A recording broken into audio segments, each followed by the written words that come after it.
Chapter 161. Experiment. So, how are we supposed to save the Great Mother? Ash slowly raised his head from the book he had been reading and glanced at her. His expression was calm, but behind those eyes, thoughts were already spinning. On the other side, Serena stood with her arms stiff at her sides, her posture tense, yet her gaze steady and resolved. So, she's finally made her decision. It's simple, Ash replied, closing the book with a soft thud. You just have to learn life magic. Once you do, we can save the Great Mother. Serena looked confused. Her brows furrowed as she tried to grasp the meaning behind his words. I don't understand. How could my learning something change anything? Great Mother is life itself. If she's being corrupted from the inside, how would my magic even matter? Although Serena didn't know, but Ash had always used a sound-blocking artifact whenever he talked with her.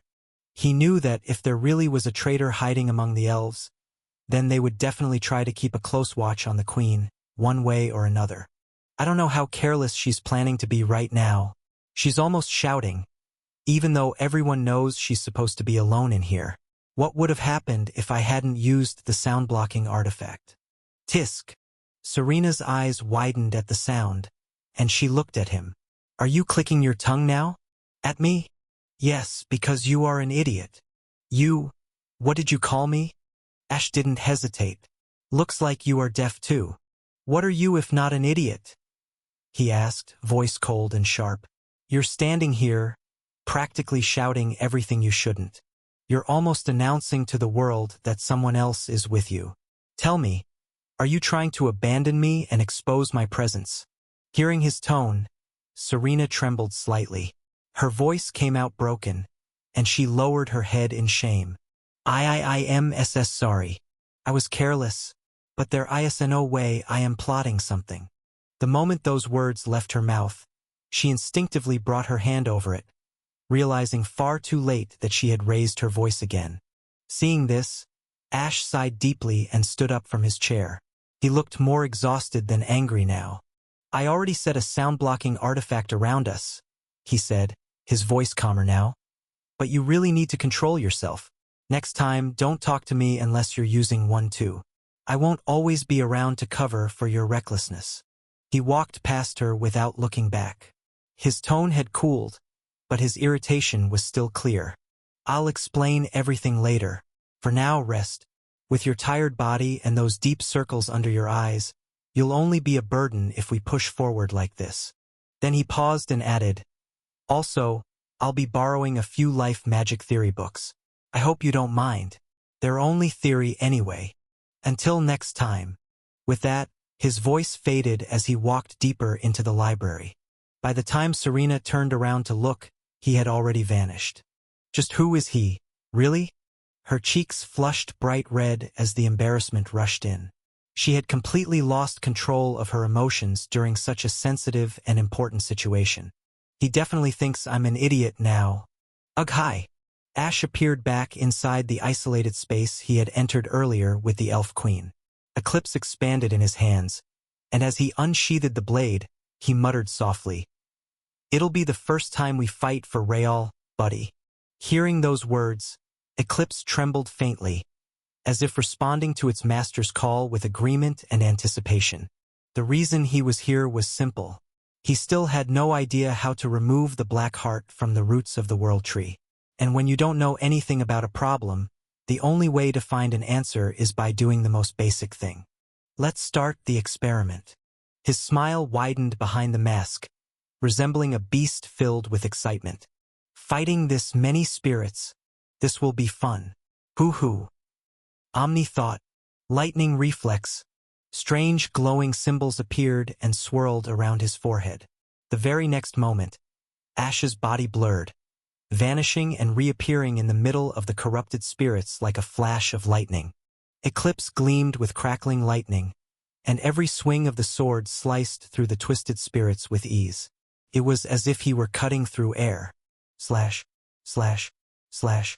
Clearing a path with every movement, Ash steadily moved closer to the demonic heart. Let's go. Even faster. Lightning step. His speed exploded. He zipped through the corrupted spirits, becoming nearly invisible as he moved. But spirits, especially those tainted by demonic energy, were no fools. They had become stronger, and their attacks were far more destructive than before. From every direction, elemental attacks warped by corruption appeared. It felt as though someone had already predicted where he would move. Black ice, dark fire, corrupted lightning, and other twisted elements closed in on him like a deadly storm. But before any of those could land, his grin widened further. Lightning Bloom. This was a spell Ash had developed himself not too long ago.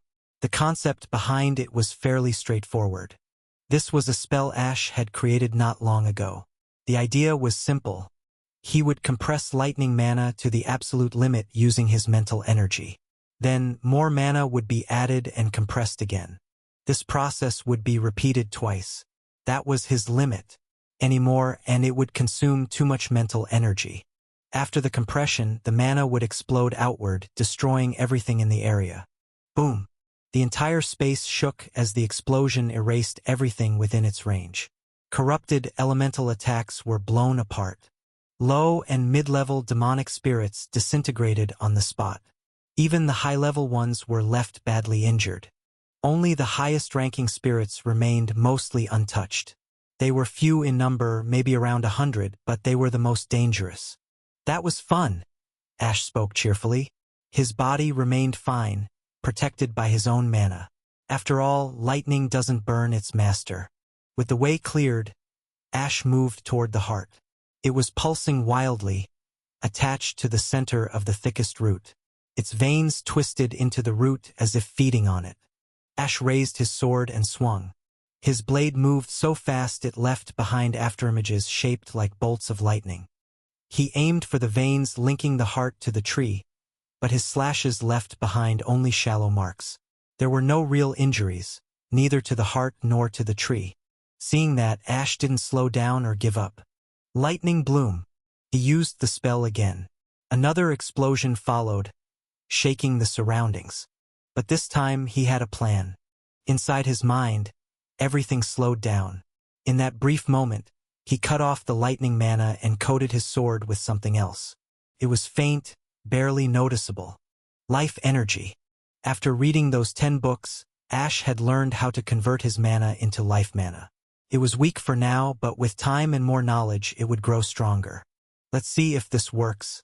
His sword struck again, this time coated in faint life energy. One of the smaller veins was cut clean through.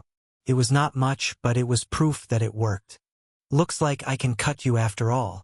His grin widened behind the mask, sharp with satisfaction. Hee. I'll see you next time, Blackie. Just as the final shockwaves of Lightning Bloom faded into the stillness, Ash had already vanished without a sound. He didn't look back even once. But the moment he left the isolated space, the demonic heart began to pulse violently. Waves of thick, corrupted energy burst outward, like a silent scream that had finally broken loose. The world tree's roots trembled as if struck by fear, and the air inside turned heavy, pressing down like invisible chains. The fallen spirits began to stir again, pulled upright by the twisted rhythm of the demonic pulse. Then, from the depths of that darkness, a voice rose, deep, distorted, and soaked in fury. W-H-O-I-R-A-T?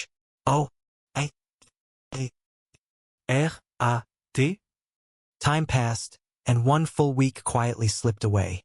During this entire week, throughout the day, there was always at least one member of the council present, staying close to Serena, helping her with anything she needed and keeping her company. At those times, Ash would focus entirely on reading books related to life magic, nature magic, herbs, and many other ancient topics. He didn't waste a single moment. By the end of the week, he had read through every single book that held any information connected to the theory of life magic. And now, he had reached a point where he could convert his mana into life mana with the highest level of purity. It wasn't just a basic imitation anymore. The energy felt natural in his hands, as if it truly belonged to him. At night, when the library returned to its silence and only Serena remained inside, Ash would help her translate the ancient text.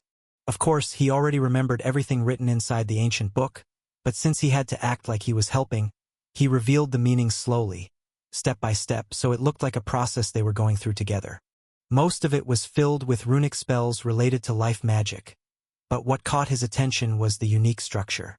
The way elves controlled runes and shaped their spells was completely different from how he used runic magic. But instead of feeling confused, Ash saw this as an opportunity. It proved that there wasn't just one single path to reach the peak of magic. There were many ways, many systems, and each race followed their own methods. And if he could truly understand how elves' runic spells worked and rewrite them into his own style, there was no doubt he would be able to heal Alicia. That was his goal. But among all the spells and dense theories, there was one thing written in that ancient book he hadn't expected at all. A story. A legend buried within the lines of magic. It was the tale of how the World Tree was born. Chapter 162, World Tree's Birth. According to the ancient texts a very long time ago, there existed a tree that was no different from the others. It had no thoughts, no emotions, and certainly no consciousness. It simply stood there, living as any normal tree would. But then, one day something changed. The tree began to see the world around it. It could feel the wind brushing against its leaves, the creatures crawling along its bark, and even sensed the warmth of the sun above. Bit by bit, it developed a faint spark of intelligence. And the reason for this miraculous transformation was traced to a strange, ever-changing symbol that had mysteriously appeared on its trunk. No one knew where it came from, but that symbol, the rune, was unlike anything in the world. As time passed, the tree's awareness continued to grow. Its size expanded, its strength deepened, and its intelligence evolved to an extraordinary level. It became something far more than a simple tree. And with that higher awareness, it began to study the symbol carved into its body, trying to understand the secrets it held. For the next 500 years, the tree focused completely on the mysteries of the rune, lost in thought, trying to decipher its meaning. But its deep contemplation was interrupted one day when the beasts of the land began attacking it. They tore into its branches, chewed on its bark, and ate away at its leaves. They started to crave the tree. The tree didn't like that. It retaliated by lashing out with its roots, killing every single beast that dared harm it.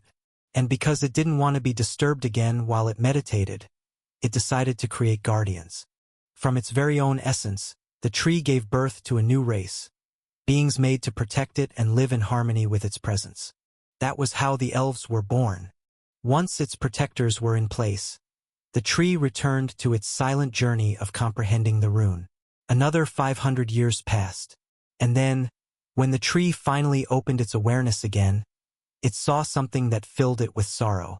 The elves, the ones it had created with care, were now on the verge of dying out. And the mysterious symbol, the rune that had sparked its transformation, was no longer there. It had vanished without a trace. The tree understood then that someone or something had come and taken it away. Rage burned deep within its heart. But after spending so many centuries immersed in the understanding of life, after grasping almost 70% of the rune's secrets, the tree no longer desired destruction or death. Instead, it chose creation once again. It spread its roots wide and grew many more trees in the land surrounding it, building a natural barrier to keep itself safe from future harm. Then, in its wisdom, it began to pass down the knowledge it had gained. It chose one elf among its children to serve as queen, and to that chosen one, the tree imparted the understanding of runic life magic, beginning the sacred tradition that would be passed down through generations, a ritual that carried the will of the world tree itself. So this is how the elves were born? I never heard anything like this before, Serena said, her voice low and filled with wonder. Everyone always believed that the Great Mother had existed since the very beginning of the world. Yeah, it surprised me too, Ash replied, his tone casual but thoughtful. But are you really okay with me knowing all this?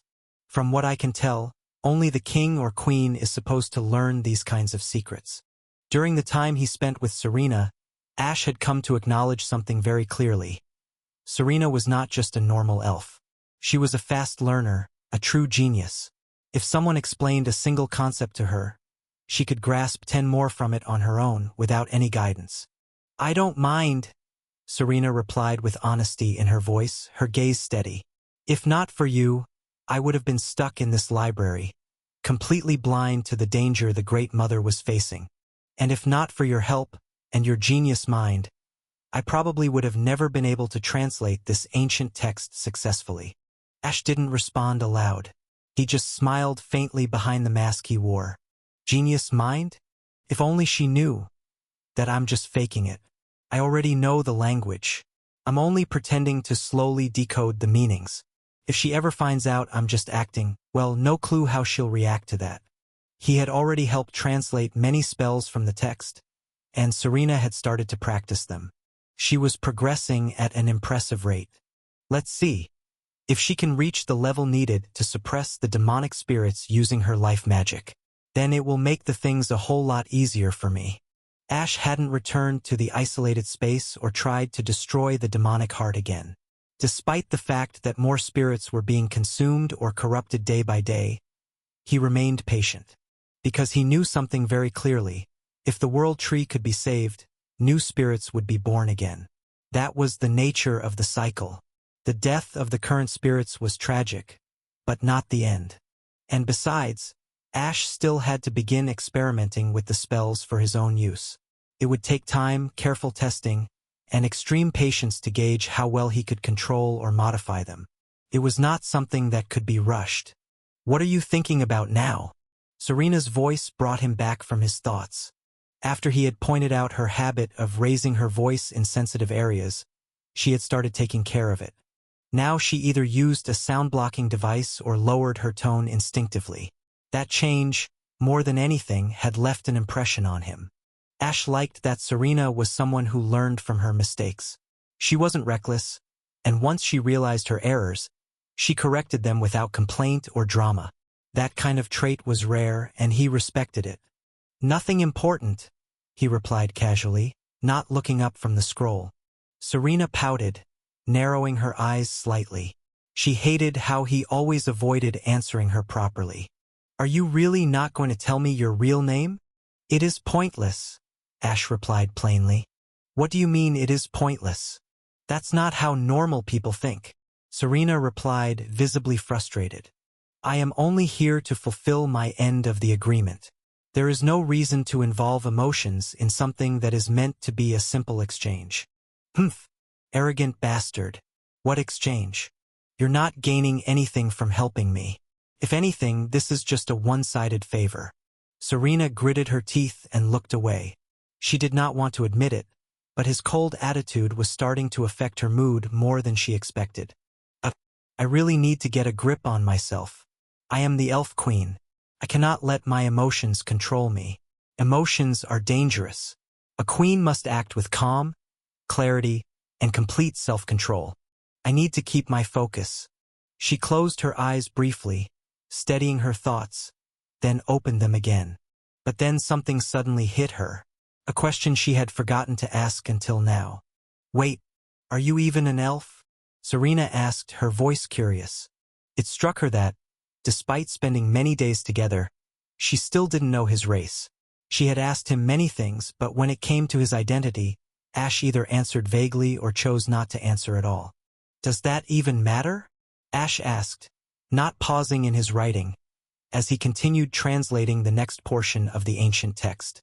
"Yes, it matters," Serena replied, her tone firm and unwavering. "But there is only silence." Ash did not respond. This annoying bastard ignored my question again. I swear I want to hit him right now." She clenched her fists, her entire body trembling from the sheer force of holding back her frustration. He had completely ignored her again, as if she hadn't said anything at all. Just like that, time continued to flow. 3 weeks later, at one of the far corners of the human continent, tucked deep within the shadows of tall, crooked buildings, there existed a place where life struggled more than it bloomed. A place where the population was dense, but the facilities were almost non-existent. It was, in every sense, a slum. Inside a dimly lit orphanage, the scent of herbs mixed with the mustiness of worn-out wood. The room was quiet, but heavy, On a simple wooden floor sat a cloaked figure, and in front of him, lying on a thin mattress, was a small boy no older than 8. His chest rose in shallow, broken breaths. His face was pale, lips tinged blue, and the center of his chest was discolored, almost bruised from within.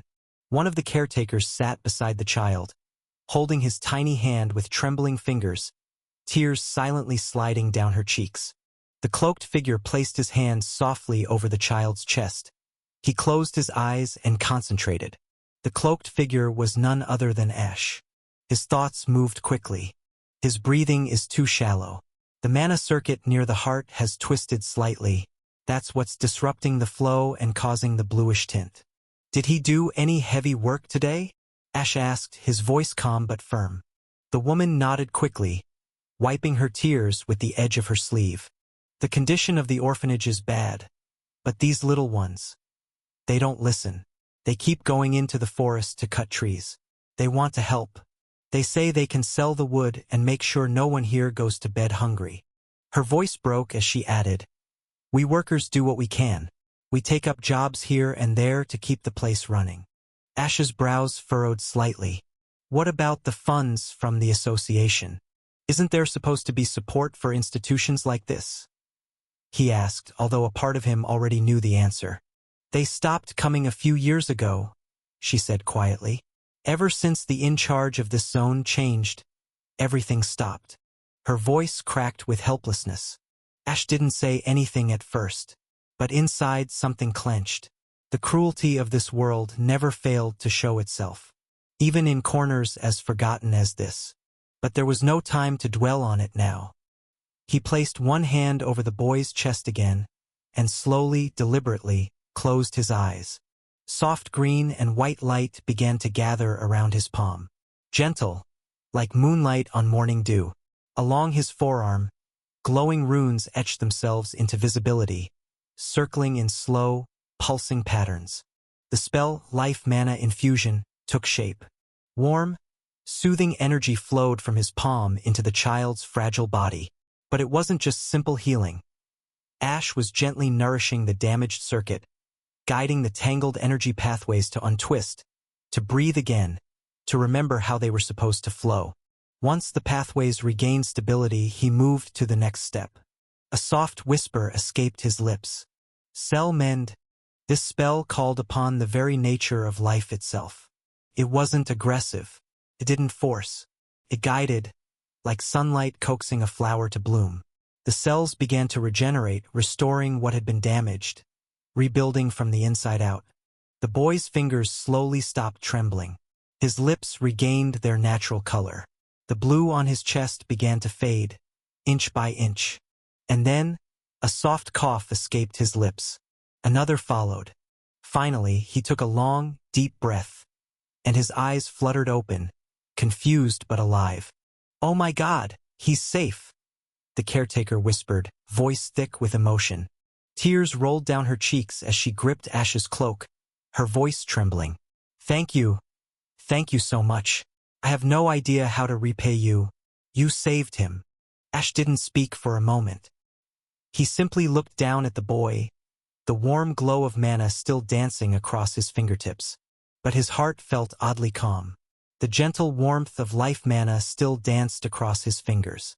For a brief moment, everything felt peaceful, like he had done something right. So this is what it feels like, helping someone, not for gain or survival, but simply because you can. But his voice turned colder a moment later, serious once again. Can you tell me where the current in charge of this area lives? Chapter 163, Ash's Path. You reek of blood again. Who was it this time? Serena asked softly, her voice calm and composed beneath the hood that covered her face. Just a scum? Ash replied, his tone flat and unbothered, as if it had become nothing more than a part of his daily routine. Serena didn't flinch at the answer. Instead, she calmly handed him a folded piece of parchment. Here, another list. These are a few more corrupted officers who have been stealing public funds and exploiting the helpless. Ash took the list, glanced at the names once, and said casually, I'll be right back. And just like that, his figure vanished, disappearing as if the wind had carried him away. Serena stood silently for a few seconds, her eyes fixed on the place where Ash had been standing just moments ago. Sigh. He's nothing like the person I had imagined him to be.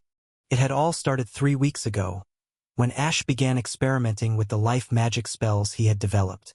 But casting healing spells in theory and applying them in practice were vastly different matters. Without real injuries or patience, he had no way to refine his technique, no way to push his understanding further. So, without telling anyone, Ash turned to the forest. He found small animals, inflicted light wounds, never anything fatal, and healed them again. He repeated the process over and over, watching, adjusting, learning. But Serena had sharp senses. One evening, she caught the faint but unmistakable scent of dried blood and crushed herbs on Ash's clothes. Her nose, attuned to even the subtlest changes in the air, picked it up instantly. And since clothing wasn't a part of Ash's body, the rune of concealment didn't mask it, and at that time absolute concealment was off. When she asked, Ash had no choice but to tell the truth. He explained that he was using a mix of magical healing and natural herbology on wounded animals to better grasp the application of life magic in real scenarios. That moment triggered something in Serena, a desire she had never dared act on. She, too, wanted to test her life magic. She wanted to use it not just to grow flowers or sense auras, but to actually save people, to heal real injuries. But as the Elven Queen, she could not simply walk out of her land without raising alarms. The council monitored her closely, and every step was under scrutiny. That was when Ash offered to help. It wasn't purely out of kindness. He had seen potential in her, and if her strength continued to grow, it would eventually work in his favor as well. She could prove useful when it came to solving the problem of the World Tree, and the stronger she became, the more reliable she would be when things inevitably went wrong, as Ash was certain they would. So Ash paid a visit to Solareth and requested a special artifact. One that could create a clone embedded with a fragment of the user's memories. One strong enough to fool even saints. And Solareth, while grumbling under his breath and complaining like always, still ended up lending him the artifact. He didn't forget to throw in some sharp words, but Ash had learned to ignore those by now. Before letting him leave, Solareth also shared a piece of news, something that made Ash pause for a moment. Apparently, the dragons had completely wiped out the group of humans who had landed on the Dragon Continent, as well as those stationed on the nearby island. Although a small number might have managed to escape, the vast majority had perished. According to Solareth's information, the battle between the Dragon Elders had taken place far away from the coastal areas. Because of that, no one near the shores had any idea a war was unfolding beyond their reach. As for the humans positioned further inland, they never got the opportunity to send any messages or warnings to their companions on the island. That was because the young dragons had sealed off everything. No communication, no transport, nothing went in or out once the decision was made. That was the true reason no one was able to escape. Ash didn't react much to the news. He simply nodded and returned without saying a word. Though it was true that everything had started because of him, he didn't feel guilt gnawing at his heart. He had seen enough of the world to know how things worked. In the end, it was human greed that brought them here, and they also knew the risk of the work. Still, his mind wandered for a moment. He couldn't help but think of the 4 acquaintances he had made during his journey. He had shared brief moments of trust and conversation with them. Now, whether they had lived or died, he couldn't say. That uncertainty weighed on him, even if only slightly. But he knew there was nothing he could do about it now. So he left that thought behind for the time being. On the other hand, Serena used the artifact to make her clone and sneak out from the Elven continent without raising suspicion. She traveled to different regions under a different name, healing the poor, the sick, and the forgotten, people who had long stopped hoping for help. Ash did the same, though they both chose to work in separate regions to avoid drawing attention. Ash had given her a teleportation anchor point and a communication artifact in case she was in trouble. As time passed, their control over life magic deepened through practice. But their travels uncovered more than just patience. They discovered rot, Deep and widespread corruption, stolen funds, underground networks trafficking goods and people, and powerful individuals who fed off the weak like leeches in the dark. Ash decided then that healing wasn't enough. He needed to eliminate the ones responsible. One by one, the corrupt officials disappeared. The wealth they hoarded, donated quietly, anonymously, to orphanages, shelters, and slums that had long been ignored by the world. Serena didn't stop him. In fact, she supported him. She helped gather intel, identify the criminals, and organize what little resistance the people could offer. And perhaps for the first time in a long while, she felt like her power was actually helping someone. Not as a queen, but as a person. At first, I thought he was suspicious, but as time passed, that feeling slowly turned into awe, and then into respect and admiration. Who are you really, Mr. Unknown? Why are you helping people everywhere? It was a question she asked every day, but she never got the answer. Around half an hour later, Ash returned. Serena, who had been sitting on a large flat rock with a book open in her lap, lifted her gaze to meet him. Her expression didn't change, but her thoughts stirred quietly. Is he using that strange concealment skill again? The one he always uses. Ash almost never dropped his concealment. The absolute concealment skill wrapped his presence in a veil so perfect that even her sharpened senses couldn't feel him until he allowed it. It was only when his mana was drained after long hours of practice that the concealment would falter. Just like it had that one time when she caught the faint scent of blood and herbs clinging to his clothes. Ash stepped closer, and without giving her a chance to say anything, he gently placed a hand on her shoulder and, in his usual calm and composed voice, said, "Let's go." The teleportation activated instantly. Cost him twice the mana compared to traveling alone, but he didn't seem to care. Ash wasn't just trying to heal Alicia or save the world out of some abstract sense of duty. No, he had seen enough of the world's ugliness to know its weight firsthand. The silent suffering of children, the cruelty of forgotten places, the emptiness that crept into your bones when no one came to help. He didn't want another child to endure what he had once endured. That was when he realized where his path lay. After dropping Serena back at her designated place, Ash reappeared in a quiet cave nestled far away from any signs of human life. The only sound was the occasional drip of water echoing in the stillness. He looked around at the dimly lit walls and sighed. There really are so many scums rotting this society from the inside. His voice was calm, but there was a tiredness behind it. And yet, he had also come to understand something important. No matter how strong I become, I can't be everywhere. I can't protect everyone alone. I can't cleanse every corrupted root with my hands alone. The thought lingered heavily. Should I start an organization? But finding people who won't betray me, that's going to be a real headache. Still, it was a seed planted in his mind. For now, though, his attention returned to what mattered most, healing Alicia. My control over healing spells and life magic has improved, and the spells I've created are working well so far, he said, almost to himself. But I still don't know how to handle life force entanglement. Without that understanding, I can't risk it. I need proper teachings. And there was only one being who might hold the knowledge he sought. The World Tree. If we succeed in saving it, I'll ask it to teach me everything it knows about healing. His eyes narrowed with quiet resolve. With that decision made, he removed his outer clothes and stepped toward a spring nestled into the back of the cave. A faint hum of lightning danced at his fingertips, and the surface of the water rippled slightly as the temperature rose to a perfect, comforting warmth.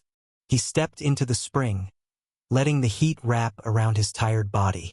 The aches from days of travel, combat, and practice slowly began to fade.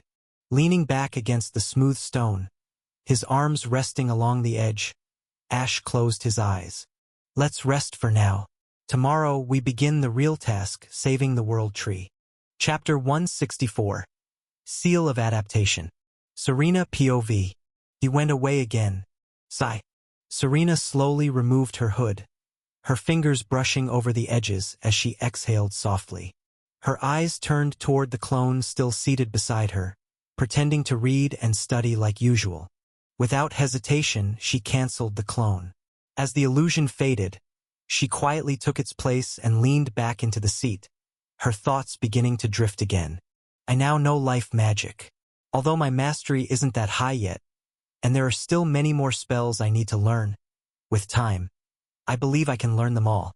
But even as her confidence in her magic grew, one question continued to echo in her mind, the one thing she couldn't shake no matter how much she tried. Who was the masked man that had been helping her?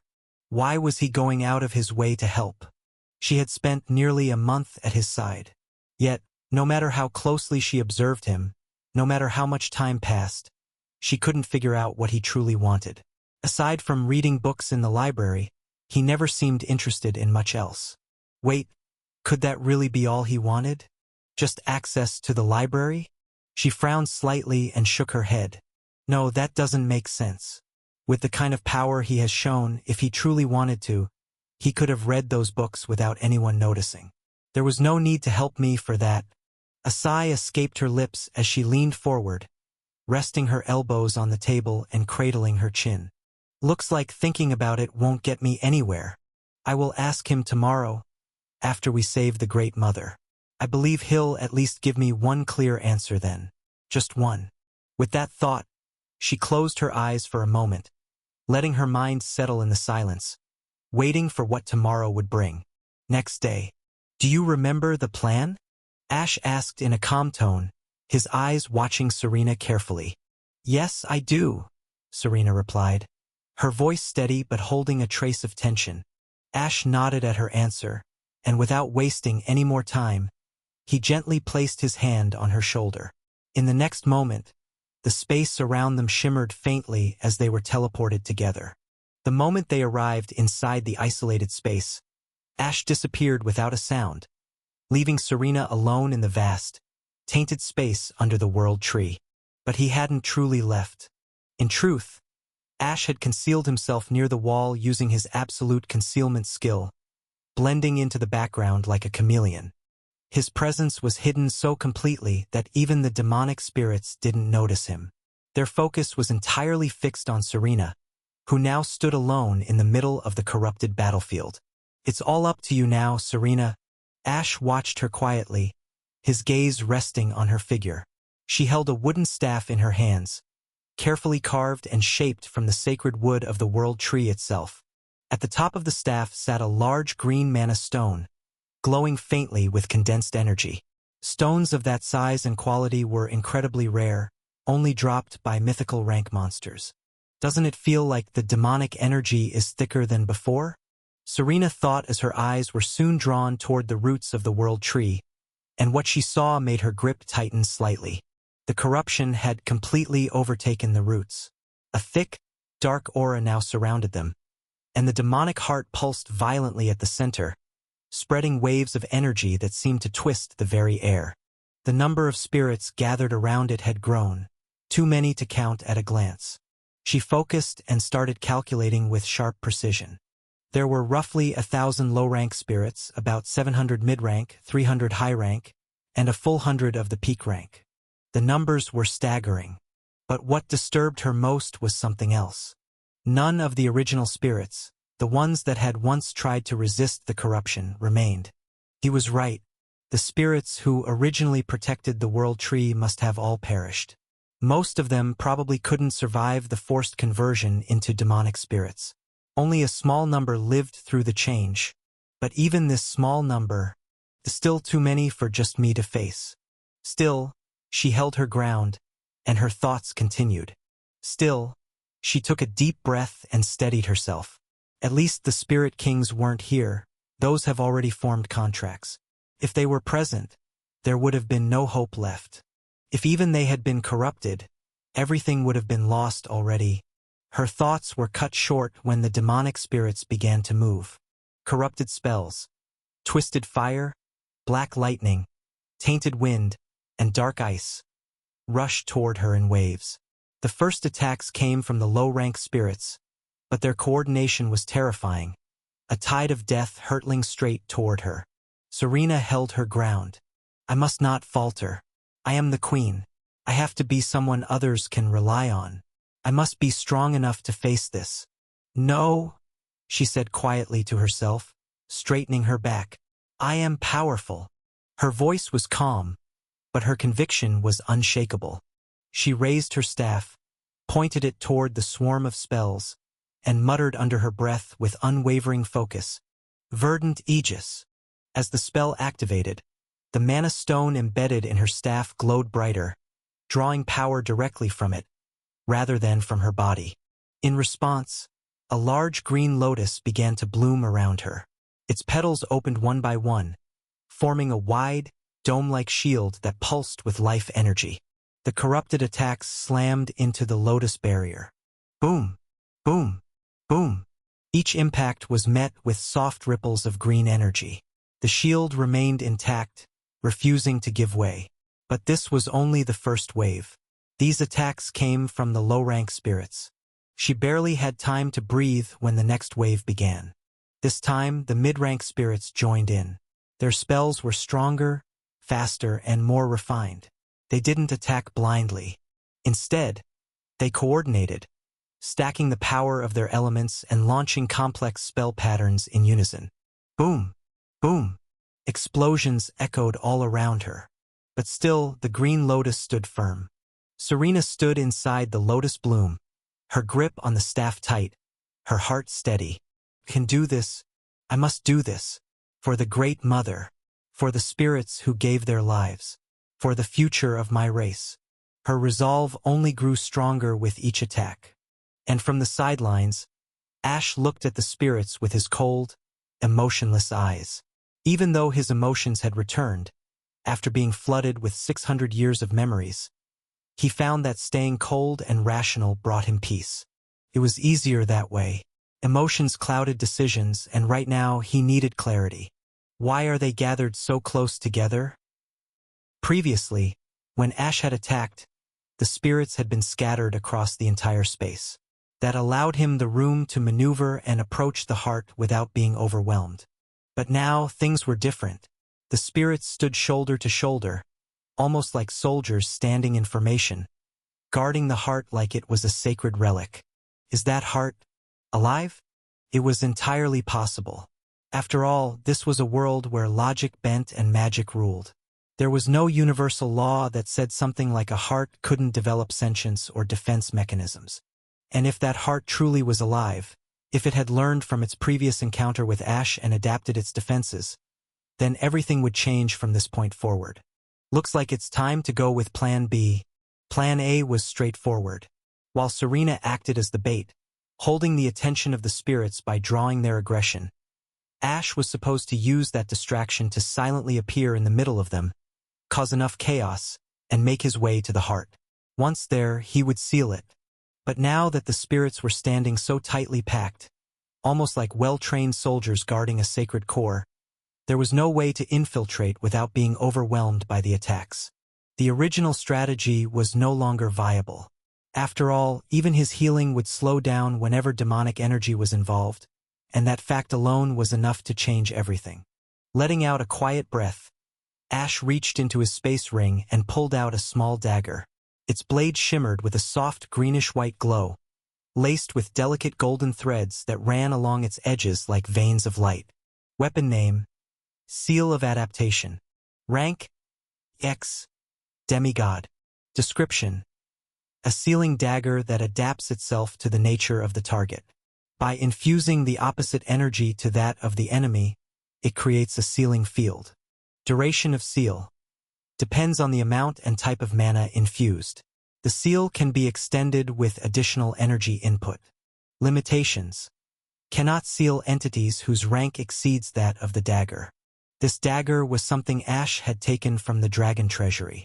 And since no one monitored every artifact on a daily basis, he considered it his personal treasure now. Of course, he planned to take everything eventually, once he had a secure space to store things beyond just a ring. Because if there was one thing he had learned from his time as a prisoner of the dragons, it was that space rings could be taken. Nothing inside was ever truly safe unless hidden in something more personal. I was hoping to seal the heart without needing to fight much, but it looks like that won't be happening. The dagger was supposed to seal the heart for even a short amount of time, and once the World Tree regained its consciousness, It could then use its own life mana to seal the heart itself. The dagger had been infused daily with both his and Serena's life mana. On top of that, Ash had also paid visits to people who possessed light affinity, offering them generous amounts of gold in exchange for channeling their mana into the blade. They agreed without much resistance. Money was never a problem for Ash. He had more than enough gold already, and when paired with the treasures from the Dragon Vault, his reserves were overflowing. As far as he was concerned, if wealth could buy him power or options, he would gladly spend it all. And now it was time to put that investment to use. Chapter 165. Step of Verdict Ion. Ash looked near the heart. The spirits were standing far too close to one another, so tightly packed that there was absolutely no space for him to teleport. After all, if he tried to teleport into a spot that was already occupied, his skill would fail to activate. It was one of the more annoying drawbacks he had discovered about Transcendent Step during his countless trials.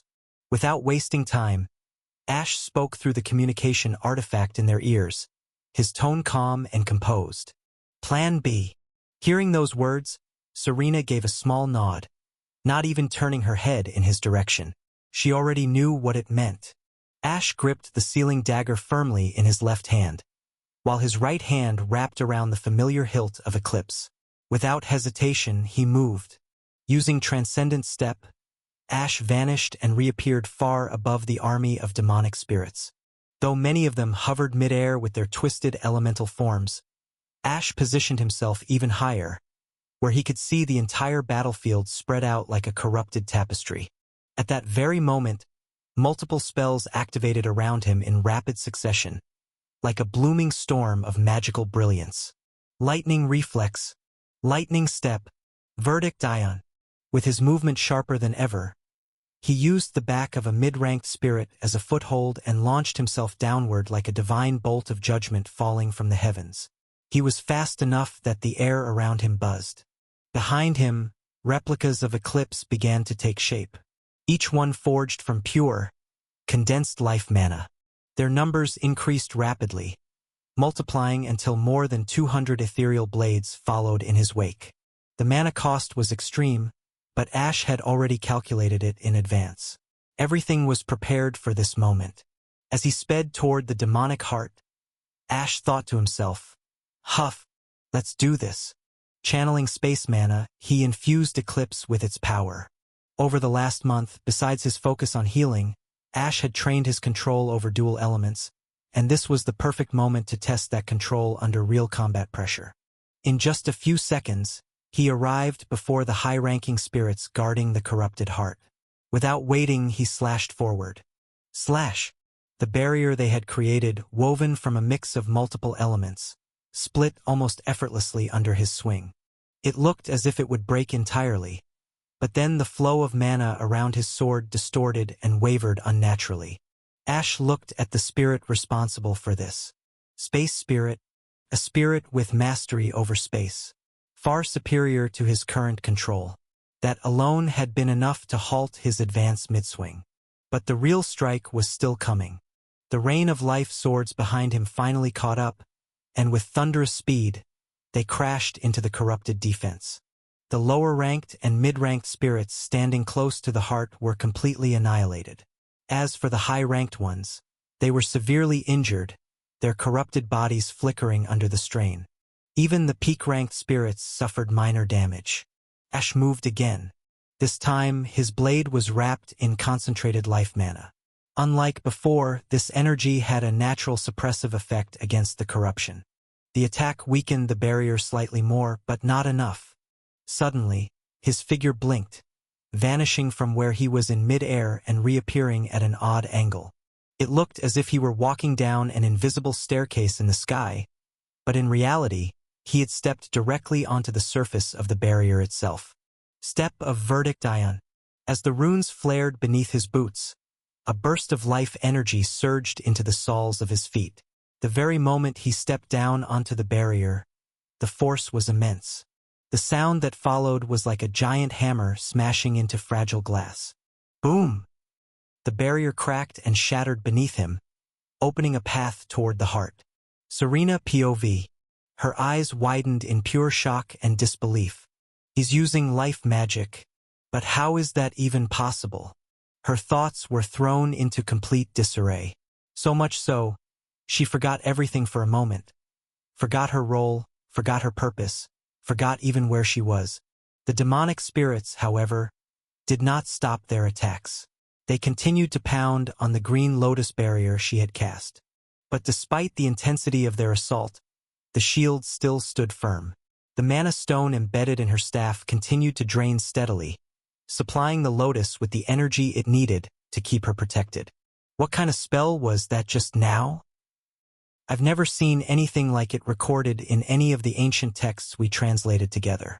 And the way he formed so many swords purely from life energy while moving at such speed, that's not something anyone can do. And wasn't he a swordsman? Then how is he able to use magic like that too?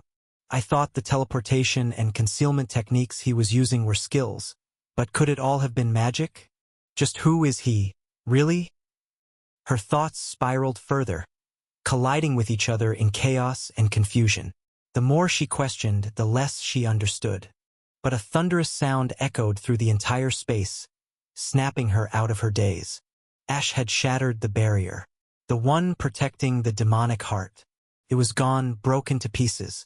What am I doing? I need to regain focus. I can question everything after this is over. Right now, I have a role to play, and I must fulfill it no matter what. With renewed determination, she swung her staff forward. I have to support him. I have to attract more of the spirits away from him so he can move freely. Nature's wrath. The spell triggered instantly, and thick, thorn-covered vines exploded from the cracked and corrupted ground. They writhed and surged toward the demonic spirits near Ash, entangling their limbs and wrapping around their bodies. The vines powered by life mana gripped them tightly, piercing through their forms with sharp thorns and binding their movements. Ashes reached the ground at the exact same moment. The impact sent visible cracks through the earth beneath him. Without pausing, he pushed forward again, his swords now gleaming with the radiant energy of life mana. He accelerated like a streak of lightning cutting through the darkness, slashing at every corrupted spirit in his path. In the blink of an eye, he had closed the gap.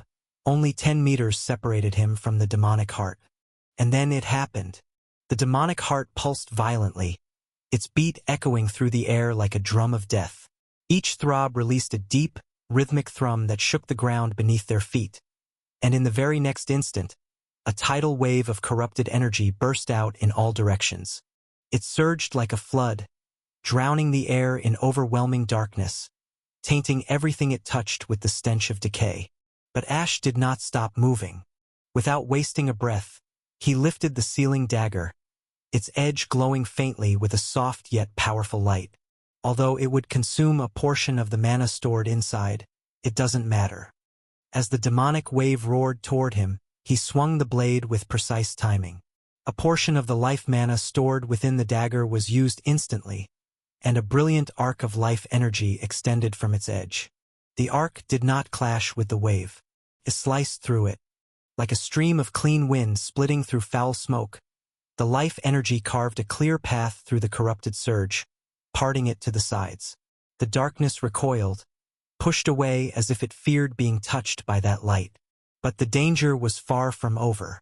From the shattered fragments of corrupted essence, several of the dead demonic spirits began to stir once again.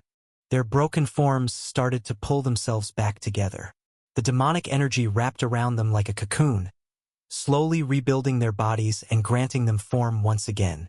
However, not all of them returned, and Ash saw it clearly. Only the ones killed by normal attacks are being revived. The ones destroyed with pure life mana, they're not coming back. That single observation planted a seed of understanding in his mind, a crucial advantage that could change the flow of the battle. But just as he was about to press forward again, a voice echoed out. "Who is this time?" It was not just a sound, it was a presence, cold and piercing. The voice echoed across the corrupted air like a whisper made of ice. It carried a terrifying chill that could shatter the will of most. Even Serena, who had been maintaining her focus until now, froze in place the moment she heard it. Her eyes widened in fear, her breath caught in her throat. That voice pierced her heart like a dagger, shaking her down to her soul. The aura that now surrounded the demonic heart was suffocating, unlike anything she had ever felt. It wasn't just power. It was a twisted will, a consciousness that stared back at her with malice. In the next second, her vision blurred. The fear gripped her mind, and before she could even try to resist, her body locked up. Her staff trembled in her hand, and her consciousness was pulled inward. She was falling not physically but mentally. She had been dragged into her fear. Chapter 166, Her Fear. Serena's mental world. Where is this? Serena whispered, her voice barely audible as she slowly opened her eyes and looked around in confusion, her breath catching in her throat. She found herself standing in the center of a large square, surrounded by towering buildings that cast long, ominous shadows under the night sky.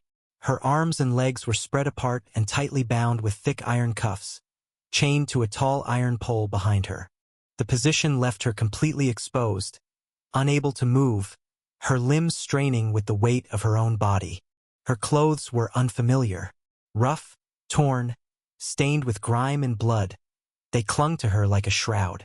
Prison garments, tattered and humiliating. The once respected figure of the Elf Queen now looked no different than a condemned criminal. Surrounding her on all sides was a sea of people. The same elves she had grown up among, the same ones she was meant to rule and protect. And every single one of them stared at her with expressions twisted by anger, hatred, and disdain. They were shouting at her. Kill her. She brought this curse on us. It's all her fault. She was never fit to be queen. The moment she was chosen, everything began to fall apart. She is cursed, a walking disaster. And even the Great Mother is silent now. Because of her. Everything went wrong because of her. Each word pierced her heart, sharper than any blade. She blinked rapidly, as if trying to wake from a nightmare, but the vision did not vanish. Her knees trembled, but the chains forced her to stay upright. Her lips quivered as she tried to speak, to explain, to ask for mercy or understanding. I. She stammered, her voice barely escaping her throat. Splash! A ripe, red tomato smashed into her face, its juice dripping down her cheek. The force made her head jerk backward. And that was just the beginning. Another hit followed. Then another. Shoes, moldy vegetables, clumps of dirt, even something that reeked like spoiled meat and animal waste. They hurled everything they could find at her, as if venting every ounce of anger and hatred in their hearts. Her body shook from each hit, her thin clothes absorbing blood, bruises, and filth. She cried out, but her voice was drowned in the chaos. No one listened. She saw faces in the crowd, faces she recognized, elders, children, fellow warriors, friends. They were all shouting, laughing, bidding. She could not understand it. It's not my fault. I don't even know why this is happening. I did everything I could. I stayed in the library day and night, trying to decipher life magic. I never gave up. It's not my fault the Great Mother won't respond. Why won't anyone believe me? I didn't bring misfortune. I never wanted this. Why is everyone turning against me? Why am I being punished? Her vision blurred, tears pouring down like broken glass falling from her heart. Her legs gave out, but the cuffs kept her standing, stretched like a sinner beneath the sun, and her cries turned into sobs. Her mind began to collapse under the weight of despair. At this time, her mind was completely closed off. She was trapped, facing the one fear she had never wanted to become true. That was when a voice echoed in her head. It is all your fault. Kakik, why do you think this is happening? It's quite simple. The voice was filled with nothing but pure malice. It wanted nothing more than to make Serena crumble, to break her spirit, to make her blame herself. Because you are cursed.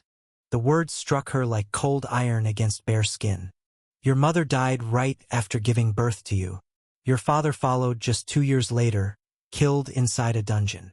Your elder brother, the one who used to carry you on his shoulders, he died too, didn't he? A sudden heart attack. So young. So full of life. Kakik. Serena felt like her heart was being strangled by invisible chains. Every word from that voice squeezed tighter around her chest, choking her hope. Then, when you were chosen as the next queen, the reigning king met his death. And not long after, the world tree fell into a deep slumber.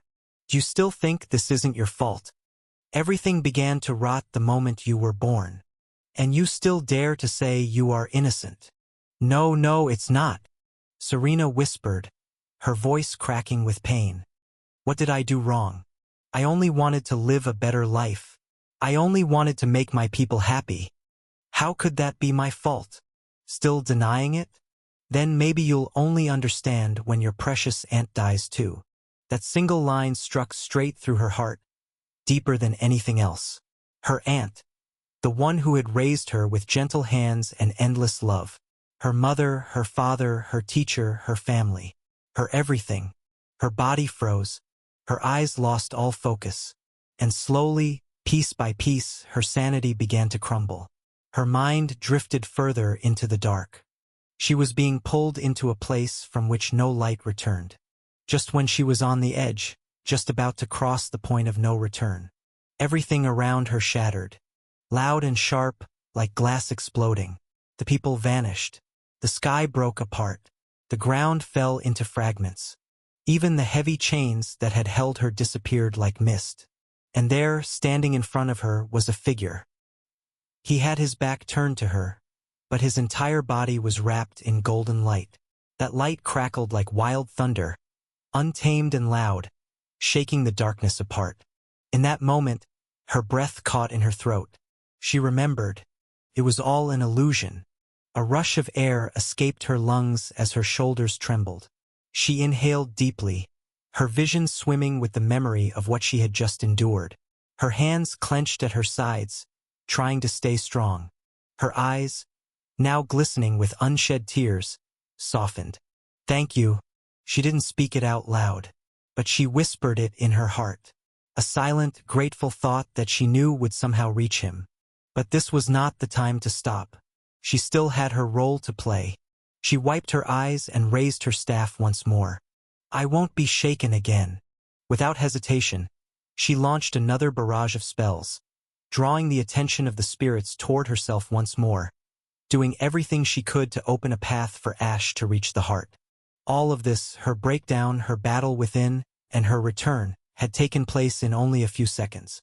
Meanwhile, Ash was now only 8 meters away from the demonic heart. He had not stopped running, his body moving with precise control as he pressed forward. At one point, he unleashed the aura of the primordial core, hoping it would suppress the suffocating pressure that was radiating from the heart. It did help to some extent, nullifying the fear-inducing presence for a moment. But even then, Ash could tell something was off. His aura, which once towered like a mountain, now felt smaller, more fragile compared to before, while the demonic heart's presence remained just as oppressive, if not more. This was the first time Ash had ever witnessed the aura of the primordial core getting suppressed like this. His expression grew grim. If even the primordial core's aura was being shrunk, then it meant only one thing: the enemy was either unbelievably powerful or its presence alone defied reason. 7 meters remained. He glanced ahead. Teleportation was out of the question. The number of spirits surrounding the heart made it impossible to find a single open space. His skill wouldn't work unless there was at least a place to stand. He continued running straight through the dense wall of spirits. His movements were precise, and his blade, Eclipse, danced wildly in his hand as he swung it left and right like a madman, cutting down anything that dared to block his path. Then it happened. A sudden flash of darkness. Around the heart, large black and red magic circles began to appear. They were massive in size and far more intricate than any human magic circles he had ever seen. The lines glowed with twisted symbols, and the energy pouring out from them distorted the air. Within a single moment, from 20 of those massive circles, a wave of reddish-black fire was unleashed. It wasn't just fire. It was something more dangerous, more vile. A deep, cracked voice followed, each word feeling like a curse. You are the same rat that appeared before. There was malice in every syllable. The voice was broken and unnatural, as though multiple corrupted beings were speaking as one.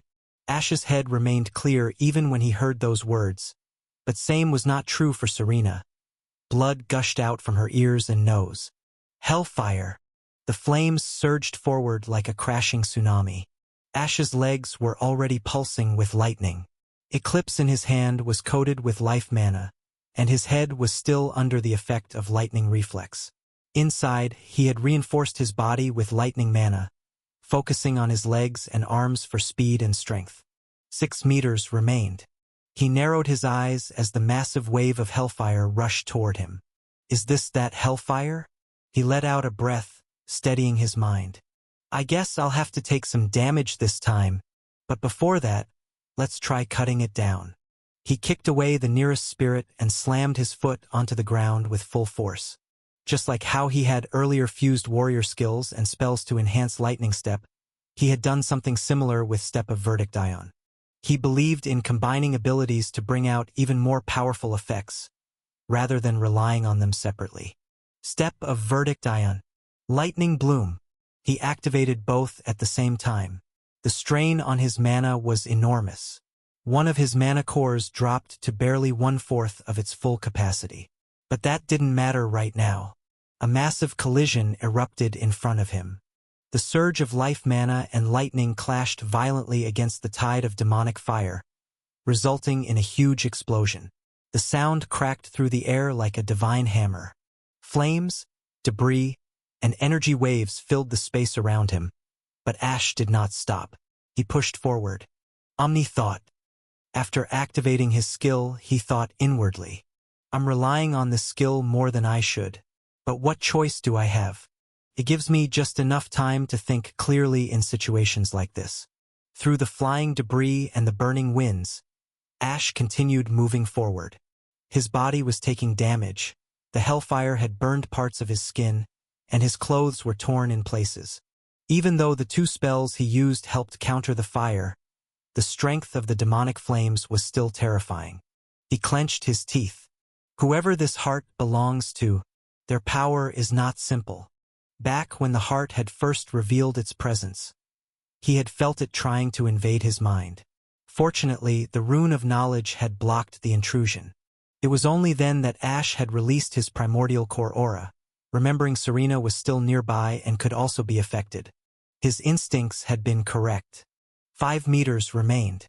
His last attack had cleared out most of the surrounding spirits, giving him just enough room to breathe. But it had also consumed a large chunk of his mana, so repeating such a move was not an option. If his mana dropped to 0, he would lose all his options if something unexpected happened. 4 meters remained. The dust slowly cleared from his path. And then he saw it. 2 eyes appeared in the darkness. Massive, glowing red eyes, larger than anything he had ever encountered.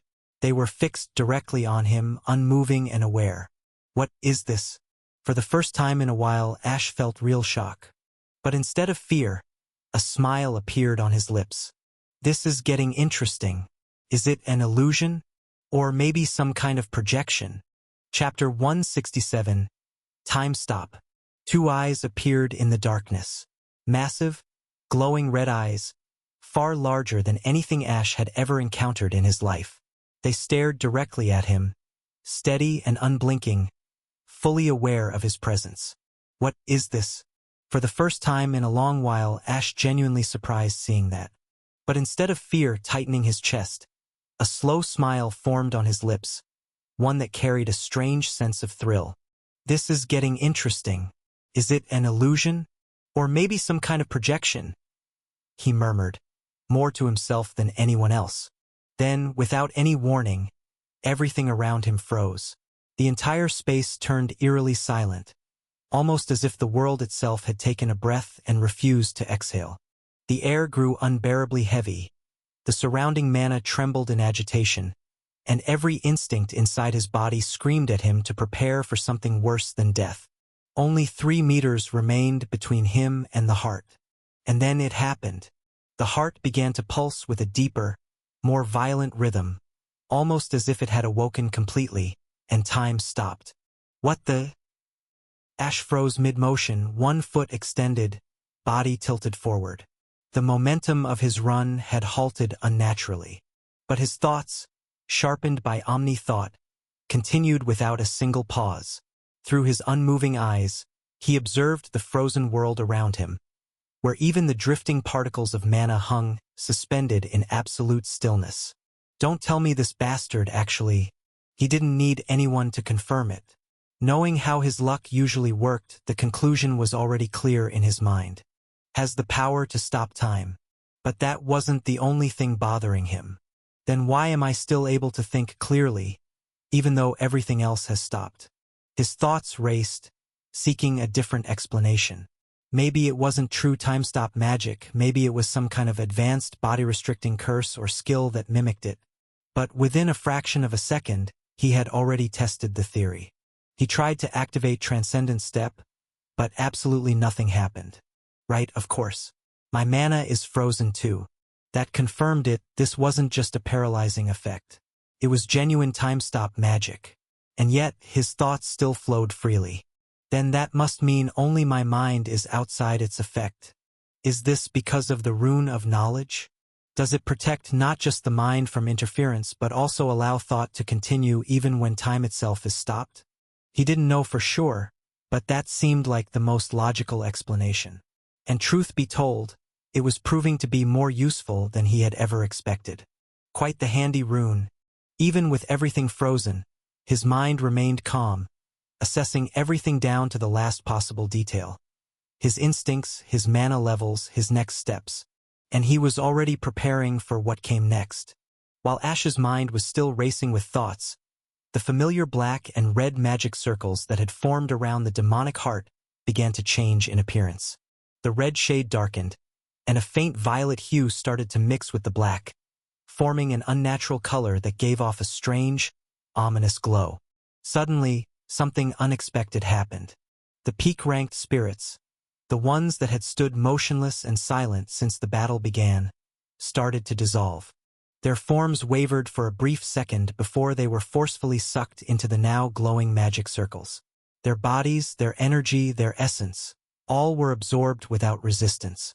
But that was just the beginning. Once the peak-ranked spirits vanished, the high-ranking ones followed. Their forms were pulled into the circle just like the previous group, as if the spell had no intention of sparing any of them. Even the mid-ranked spirits, those who had fought with fury just moments ago, were dragged into the consuming whirl of magic. And as for the low-ranked spirits, most of them had already been wiped out earlier by Ash and Serena. The few that had survived up until now were also pulled into the spell, disappearing into the eerie light without even a scream. And then, a voice echoed once again. This time it was much clearer than before. The distortion was still there, like multiple people speaking at once, but the words could now be understood easily. These useless spirits are resisting even after being corrupted. There is no reason for them to continue fighting. They are not giving their all in battle. Instead of fighting with everything they have, they are simply trying to die. But since they cannot die without my permission, they attack half-heartedly, waiting for death to come. Their instincts are still tied to life, and even in corruption, they have not completely forgotten it. Hearing this, a quiet understanding sank into Ash's mind. The scattered pieces of the puzzle began to connect. Was that why they were so easy to fight earlier? If he had been able to move, his expression would have reflected a deep and piercing coldness, the weight of bitter frustration pressing heavily against his heart like an invisible chain he could not break. Just a while ago, he had started to feel a bit of pride in how well he was holding his ground in the battle. And now, with just a few words, that fragile pride was shattered like thin glass. So they were going easy on me this entire time. They were letting themselves die. Unbelievable. Shit. But he knew full well there was nothing he could do to change the truth. The voice, however, continued its monologue, ignoring Ash's thoughts completely. It is better to use them as sacrifices.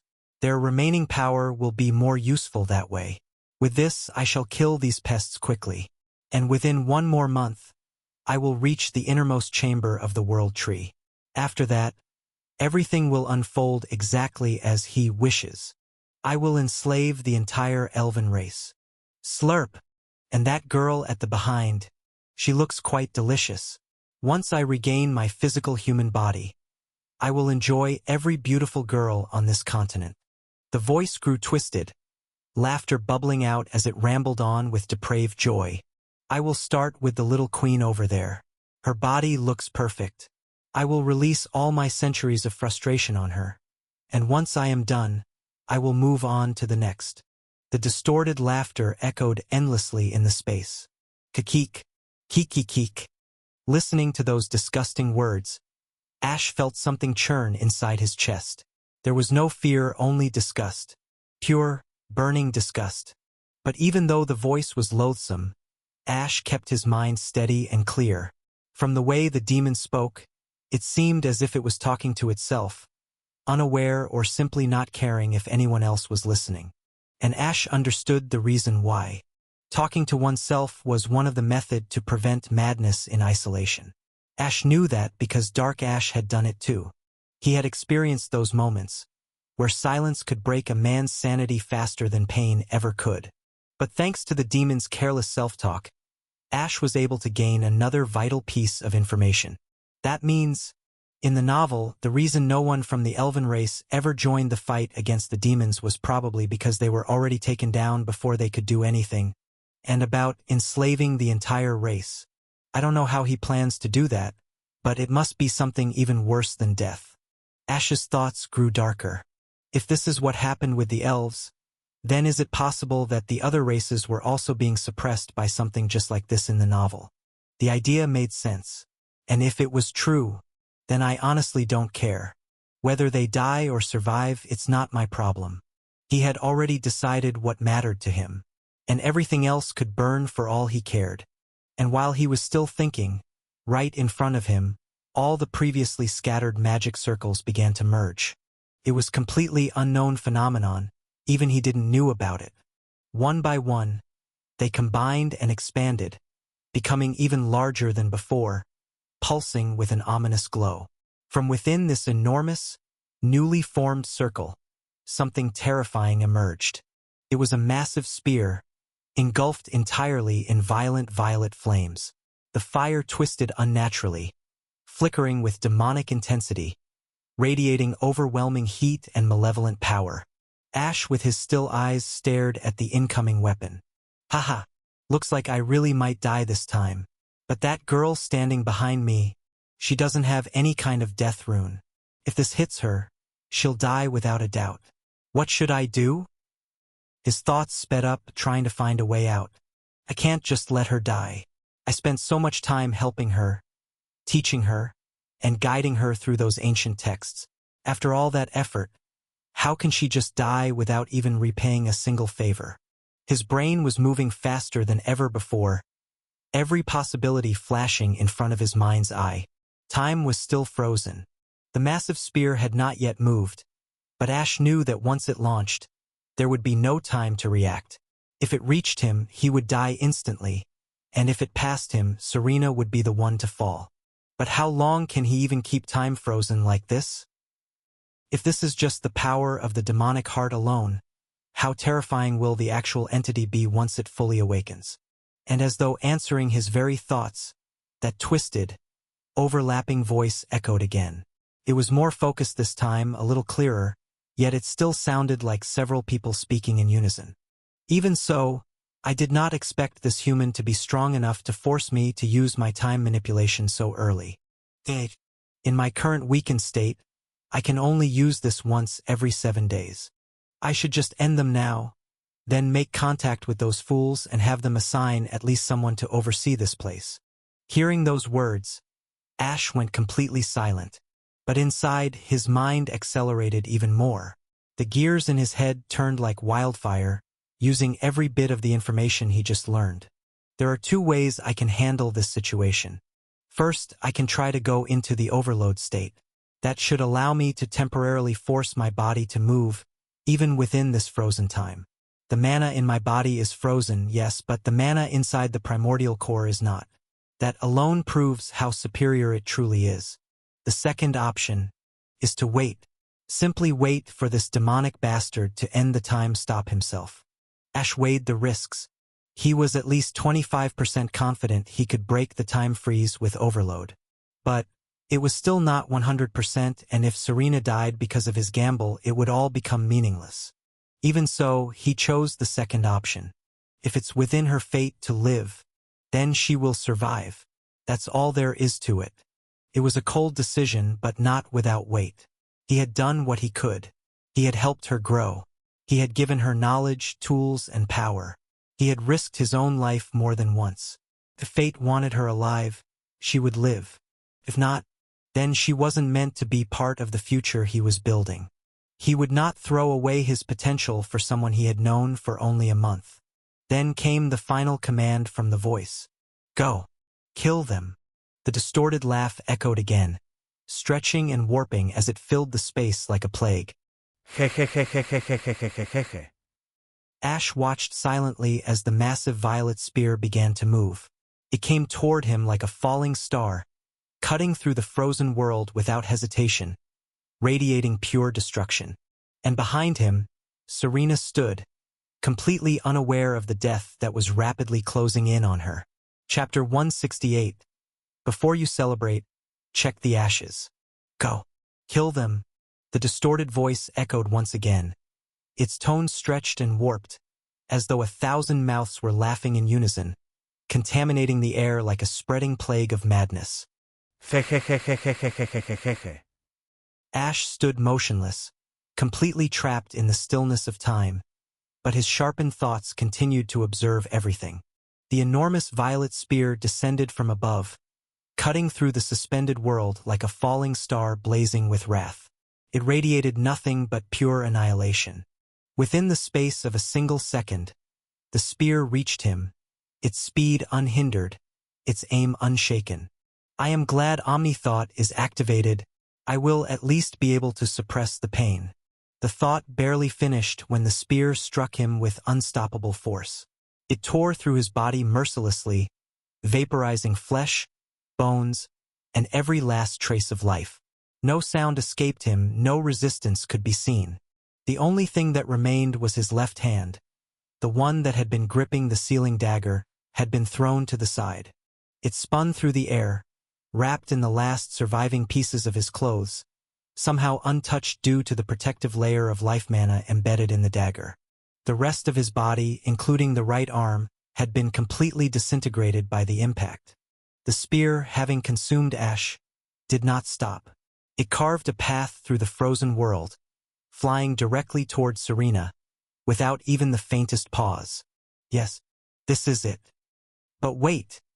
If she dies here, how will I ever get the chance to enjoy her? Well, it does not matter much. There are many women across the continent. That aunt of hers seems to have an even more enticing body. Kik. And right at the moment when the spear cleared Ash's last position, the still world resumed its flow. The suspended particles of mana began to stir again, and the frozen silence was shattered like broken crystal. I guess that's my limit for now. That time stop was too short. TSK. Serena blinked, returning to consciousness, only to witness the tail end of a violet blaze cutting through the one she called Mr. Unknown. Her breath caught as her vision focused on the massive violet spear, now only a few meters away from her, burning with violent heat and carrying a force too great to be resisted. Her body refused to move. In that single instant, all thoughts vanished. The world around her seemed to slow, each second stretching beyond reason, as if time itself grieved what had happened. A single, suffocating thought echoed within her collapsing heart. He died because of me. Maybe it really is true. Maybe everyone around me really does die. That one thought swallowed every other emotion. The guilt, the grief, the helplessness. They wrapped around her like chains, and her knees weakened beneath the weight. She gave up. Her will crumbled. She closed her eyes and accepted her fate. But in the very next second, everything changed. She felt the sensation of her body burning. Her clothes were catching fire, the intense heat searing into her skin. She didn't even register the moment someone placed a hand on her shoulder. Everything was happening too fast. Everything was too much. Then suddenly the world around her shifted. A burst of wind exploded outward. Swoosh! And in that single moment, the spear vanished from her sight, disappearing as if it had never existed at all. Finally all dead. If I had not cancelled my spell at the last moment, the space would have been destroyed. Shall I rest then? I used too much. The voice could not finish its words properly, because it was suddenly interrupted by a sharp scream that tore through the air. Ah! What? What happened? Serena stood still, completely dazed. Her expression was blank as her mind struggled to process what had just happened. She was confident, absolutely certain, that she had been on the verge of death. Yet now, here she was, alive and still breathing, but injured. That was when she noticed something resting on her shoulder. A hand. She slowly turned to see who it belonged to, and the moment her eyes landed on the figure standing beside her, her breath caught in her throat. She couldn't help but scream again, this time out of pure shock and fear. Ah! What? In a panic, she slapped her hands over her mouth, too late to stop the sound from escaping. The demonic entity turned its attention toward her, drawn by her voice. But even then, her eyes were drawn back to the one who had touched her. And when she saw him clearly, she finally understood the reason behind her scream. The figure in front of her had no skin. His body was stripped down to the muscle, the raw tendons and bone exposed. Only his left hand seemed normal, still gripping the sealing dagger, and it was partially covered in the burnt remnants of his clothes. His other hand was the one that held her. His body looked like something that had no right to be alive. Yet he was. His lower half was slowly regenerating. Muscles were rebuilding. Bones were snapping into place. Due to her earlier push, he had fallen backward onto the ground, sitting awkwardly in the dirt. Yet, even in that state, his voice came out calm, steady, and filled with irritation. I told you to act like a queen. Why are you always screaming at every single thing? Serena could only blink in shock, her lips slightly parted. The voice was little sweet rather than rough and distorted, but the way he spoke, his choice of words, those were unmistakably familiar. That voice. It's him. He is alive. Mr. Unknown? She asked slowly, needing to hear confirmation herself. Who else do you think it is? A ghost? Sigh. Whatever, I will make sure to take compensation for this later. Ash replied, grumbling as he spoke. While he spoke, his body continued to regenerate rapidly. New skin stretched over muscle. His long silvery white hair grew back, and he began to rise to his feet once more. Seeing his body come together like that, Serena was hit by another wave of shock. Her eyes went wide, her cheeks flushed red, and she felt like steam was rising from her face. Her lips trembled slightly, and her voice cracked when she tried to speak. That's your body, she stammered, unable to find the words. What? Ash replied without looking at her. His gaze was fixed on the demonic heart, which had gone strangely silent. Even though he spoke, his mind was already running. I was sure it went quiet because it was shocked to see me alive. But now, what is it waiting for? The spirits are all gone, so I should be able to seal it easily now. But why do I feel this strange chill? Wait, is the armor not functioning properly? Only then did Ash finally realize what had happened. He was completely naked. His entire body was bare, exposed to the open air. His face, chest, and legs, everything was on display. He slowly turned his head toward Serena, who had her hands covering her face while still trying to peek through the gaps between her fingers. Her expression was a mess of confusion, panic, and embarrassment. I messed up again. I completely forgot. With a deep sigh, Ash channeled mana into his left hand, which still held a portion of his armor. In the next moment, his entire outfit returned. The armor reformed, his mask settled into place, and he was once again fully clothed, hidden behind the guise of Mr. Unknown. Should I kill her? The thought passed through his mind for a moment, but before he could dwell on it, dozens of magic circles flared into existence all around him. Hellfire burst out once again, surrounding him with burning destruction. Boom! A massive explosion erupted across the battlefield. Take that! I do not care how you survived before, this time, it is over. Oh no! Serena shouted. The panic snapped her back to reality. All her embarrassment vanished in a heartbeat.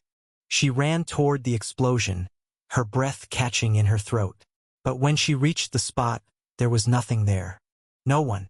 Only empty space remained. Ha! What are you looking at? He is gone now. This time he is truly dead. I do not know what trick he used last time, but it will not save him again.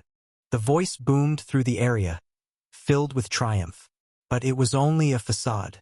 His thoughts did not match its words. What in the name of hell was that? How can someone survive that? The demonic being's mind was in turmoil. It had been completely sure it had killed him before, yet somehow that boy had returned. The creature stretched its senses across the entire area, checking carefully, but found nothing. No signs of life, no trace of him. Looks like he finally died this time. That must have been some rare artifact or special trick.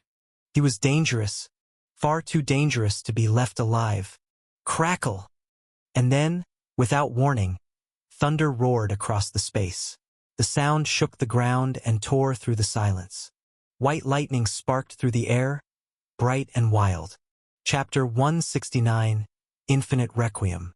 As soon as Ash's mind processed the sudden appearance of the magic circles surrounding him, he instinctively activated teleportation, vanishing from the spot. At the very same moment, Ash also activated absolute concealment, completely erasing his presence from the world. I am really glad I left all those items back at the cave. Ash had intentionally stored away the cursed eye, the unknown fragment, and the rune of time before coming here, and looking back now, that decision had definitely been the right one. Sigh. Looks like I won't be using concealment for a surprise attack after all. He had originally intended to keep absolute concealment as his hidden trump card, something he would only use at the very last second, precisely when he was just 1 meter away from the heart. Based on the detailed description of the skill, absolute concealment rendered him completely undetectable to all senses, unless someone directly looked at him with their own eyes. And since the demonic heart lacked any eyes, it would have been the perfect target. If everything had gone according to plan, Ash could have vanished in front of it, and before the heart even realized what had happened, he would have already launched his strike. The confusion caused by his sudden disappearance would have bought him the precious few seconds needed for a surprise attack. That was why he had saved the skill up until now, waiting for the perfect moment. But reality had not been so kind. Even he had not expected the heart to possess an ability that could stop time entirely, robbing him of the chance to act as he had hoped. Well, now that the spirits are gone, it should still be fine. But, should I really try using that technique now? Over the past month, aside from training to use 2 elements simultaneously, Ash had been working on something even more ambitious. He had been attempting to combine 2 different elements into one unified force. While his understanding wasn't deep enough to pull it off using runic spells, he had used the method mentioned in the novel to do it, just like Ray. Although the method was successful, it wasn't without drawbacks. The side effects were painful, and the burden on his body was significant. TSK. Ray was able to combine all his elements effortlessly when he fought the Demon King. Meanwhile, I'm still stuck struggling to merge just 2. Despite his grumbling thoughts, Ash didn't stop. He began by filling his body with lightning mana, channeling it through his veins and muscles with precision. Fortunately, one of his mana cores was still completely full. His body began to glow with a sharp electric aura. Blue lightning sparked and danced along his limbs, enveloping him entirely like a raging storm given form. It looked similar to how a warrior uses aura, except Ash was using mana. Once the lightning fully covered him, he slowly began mixing in life energy. Shook! The moment the second element was introduced, his body convulsed under the strain. The pressure from inside surged violently, and blood started seeping from his eyes, ears, and the corners of his lips. The fusion was unstable, but he didn't stop. He held on as the electric blue began to shift in color, becoming brighter, more radiant, turning into a brilliant white that pulsed with unnatural intensity. Thankfully, Omni Thought is still active. The pain is being suppressed, and the rune of life is healing me at the same time. But even with that, why does my body always feel this weak? It was a question he had asked himself many times. No matter how fast he grew or how much he learned, his body seemed to struggle just to keep up. First, it was his potential being too low, and now it was his physical limit that kept dragging him down. Still, it's not all bad. At least I'm able to use this technique, even if it's not in its perfect form. But the mana consumption really is insane. That wasn't surprising. He was forcibly smashing two elements together, ones that weren't naturally meant to coexist in this way, without any understanding of the deeper connection between them. It wasn't a harmonious blend. It was brute force, a violent collision of energies that were being held together by sheer willpower alone. Naturally, that kind of reckless approach consumed vast amounts of mana. But for Ash, as long as it accomplished what he needed, then that was more than enough. The moment his body became completely covered in glowing white lightning, he moved. Thunder roared across the space like a beast awakened, shaking the entire battlefield. At the same time, Ash also removed the absolute concealment, since keeping it active was draining his remaining mana rapidly. He needed to conserve every drop he could. At that moment, he became a streak of white lightning flashing across the underground land. Taking Eclipse back into his hand, Ash reappeared directly in front of the demonic heart, which was twice the size of a normal one. The illusion of the giant eyes that had once watched from above had vanished the instant time resumed. How are you still alive? The demonic voice screeched in disbelief, filled with horror and confusion. It was completely certain that the insignificant human in front of it had been killed without question. But Ash didn't waste his time answering. He was focused on something else entirely. His lips moved as he muttered quietly to himself, preparing to merge two things that were never meant to be combined. Eternal silence. Celestial sword art. First form, infinite requiem. This new form was the result of him fusing the core concepts of his martial art with his sword. Unlike the original technique that relied on raw emotions and unleashed endless punches, this version was composed of endless slashes instead.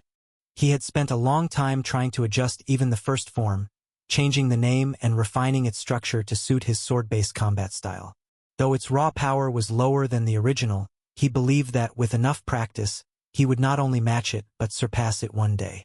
But reaching that level would take time. A lot of time. Still, the core idea remained the same, relentless attacks with no pause or hesitation. Slash! Slash! Slash! Slash! Slash! Ash's hand moved so fast it became a blur, his slashes raining down one after another like a relentless storm, targeting the corrupted veins that connected the demonic heart to the roots of the world tree. The thinner veins were severed immediately, cut through like threads, while the thicker ones resisted, only to be sliced apart after a few more relentless strikes. This bastard dare cut me! Waves of dense, volatile demonic energy surged toward Ash, but he remained in place, his right arm moving at impossible speeds as he continued slashing without rest, like a man possessed. One of the weaknesses of this form was that it required him to remain stationary while attacking. He couldn't move his feet during the execution. But even as the waves of darkness howled and exploded around him, Ash didn't flinch. His blade continued to fall again and again. Soon, more than half of the veins were already severed. I will kill you. D. D. D. D. D. D. D. D. D. D. D. D. The demonic being screamed wildly, completely losing control. It unleashed everything it had, flooding the area with concentrated rage. The heartbeat of the demonic heart pounded like a war drum, and more demonic energy erupted around it in a frenzy. 20 magic circles appeared all at once, each one glowing with a blinding violet hue. Then, one by one, spears of violet flame emerged from each circle. Although smaller than before, closer in size to a normal spear, each was still infused with the same terrifying destructive power. But Ash did not stop. Half his mana was already gone, and now only 1/4 of the veins remained. He knew that if even one of the spears pierced him now, it would ruin everything. His remaining mana wasn't enough to call for help or activate another sealing attempt. Die! All 20 violet spears flew toward Ash in perfect unison. Swoosh! Swoosh! Swoosh! But Ash's hands never stopped moving.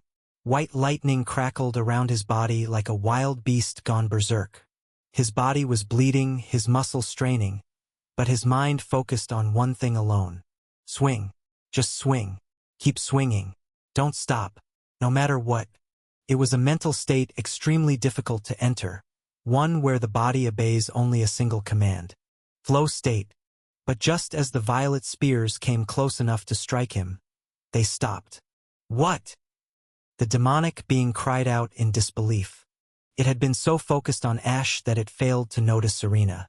The spears were stopped in mid-air, wrapped tightly by the roots of the world tree.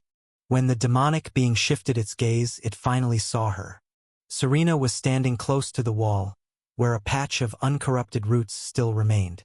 She was touching them gently, her eyes glowing with pure green light, just like her vibrant hair. Her body was surrounded by an unnatural aura of life energy, and above her head floated a crown formed from leaves and branches. No, no, no, no, no, no, no. How can that be?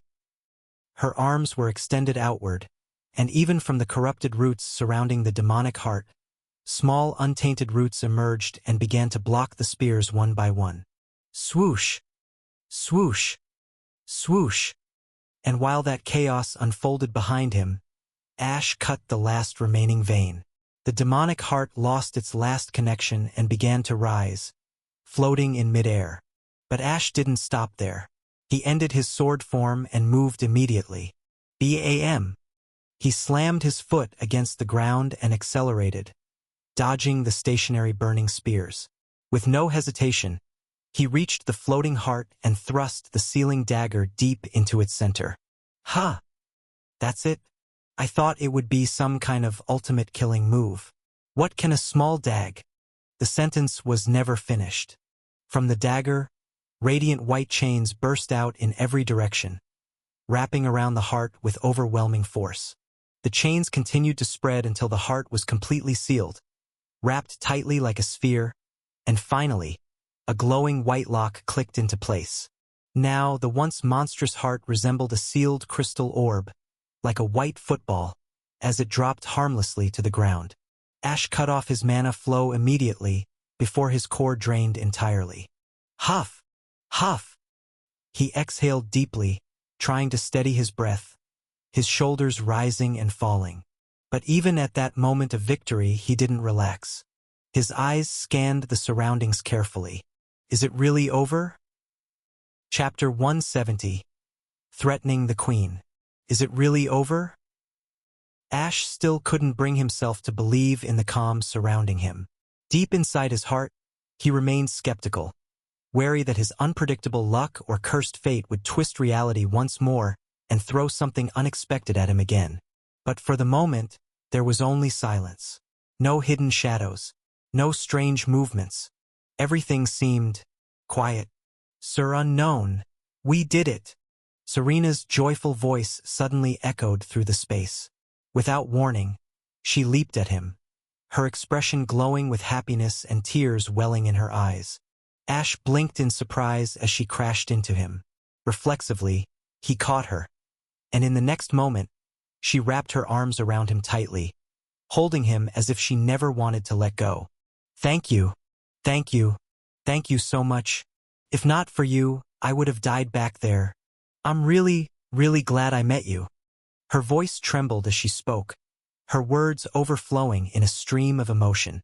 She was smiling through tears, her face pressed against his chest, muttering the words over and over again, as though she feared that if she stopped, it would all vanish. Ash stood there, completely stiff. It was the first time in his life, other than Nancy, when a girl had hugged him. And at that moment, a strange warmth spread across his face. Embarrassment, a feeling he had believed long lost to him, suddenly returned. But it lasted for only a brief second. His rational mind took control again. Ash placed both his hands on Serena's shoulders. With a firm yet controlled push, he created distance between them, guiding her to stand upright in front of him. "I'm glad you're happy, but you need to start acting like a queen. And don't drop your guard so easily. And don't do that again." His voice was calm but cold, his gaze firm yet not cold. It was the contradiction of his words and eyes. Without waiting for a reply, he turned his focus away from her and moved toward the sealed heart that now rested motionlessly on the ground. Letting out a slow, controlled breath, he thought to himself, "Let's check how long this seal will hold. So far, nothing strange has happened.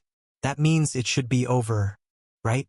Lifting his foot, he lightly tapped the sealed heart, causing it to roll slightly on the floor like a smooth, round ball.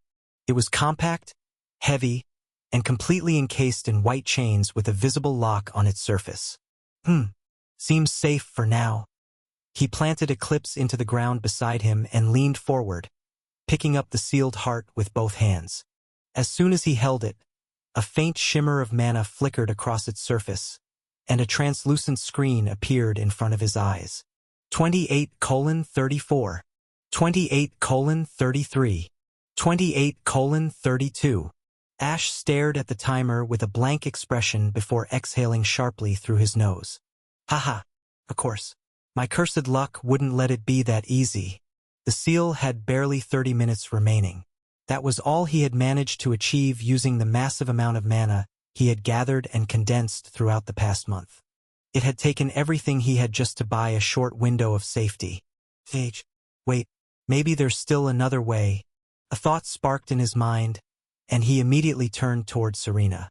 "Hey, during the fight you used the World Tree's power, right?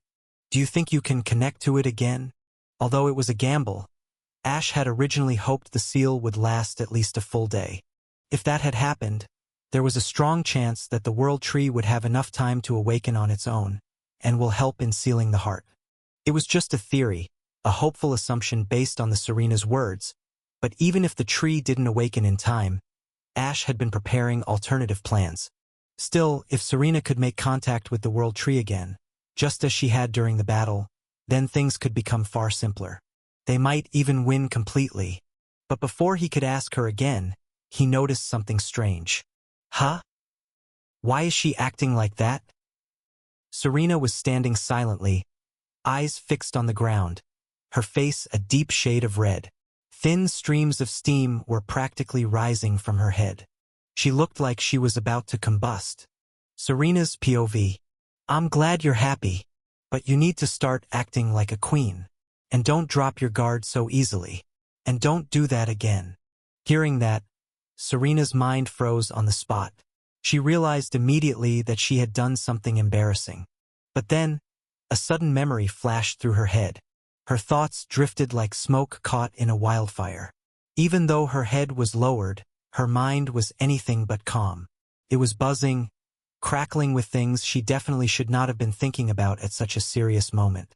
He's a human, a real human, but what kind of human even looks like that? That face. No, forget the face, what about that body? That body should be illegal. That wasn't just sculpted by gods. That was handcrafted with obsession. She covered her face with both hands, steam practically rising from her ears. Her lips trembled slightly, and her heart slammed against her chest like it wanted to burst out and run away. And Titi, that thing, was that normal? Is it always that big? She mentally screamed, trying to force herself not to look at him again. But her brain didn't listen. It had already opened a cursed file titled Mr. Unknown, Visual Trauma, and was replaying the scene in crystal-clear 8K resolution. And honestly, it wasn't even her fault. Raising charm was nearly impossible. It wasn't influenced by training or practice. It was determined by pure genetics, something no one had control over. But Ash? He had a charm stat of 377. An absurd number by any standard.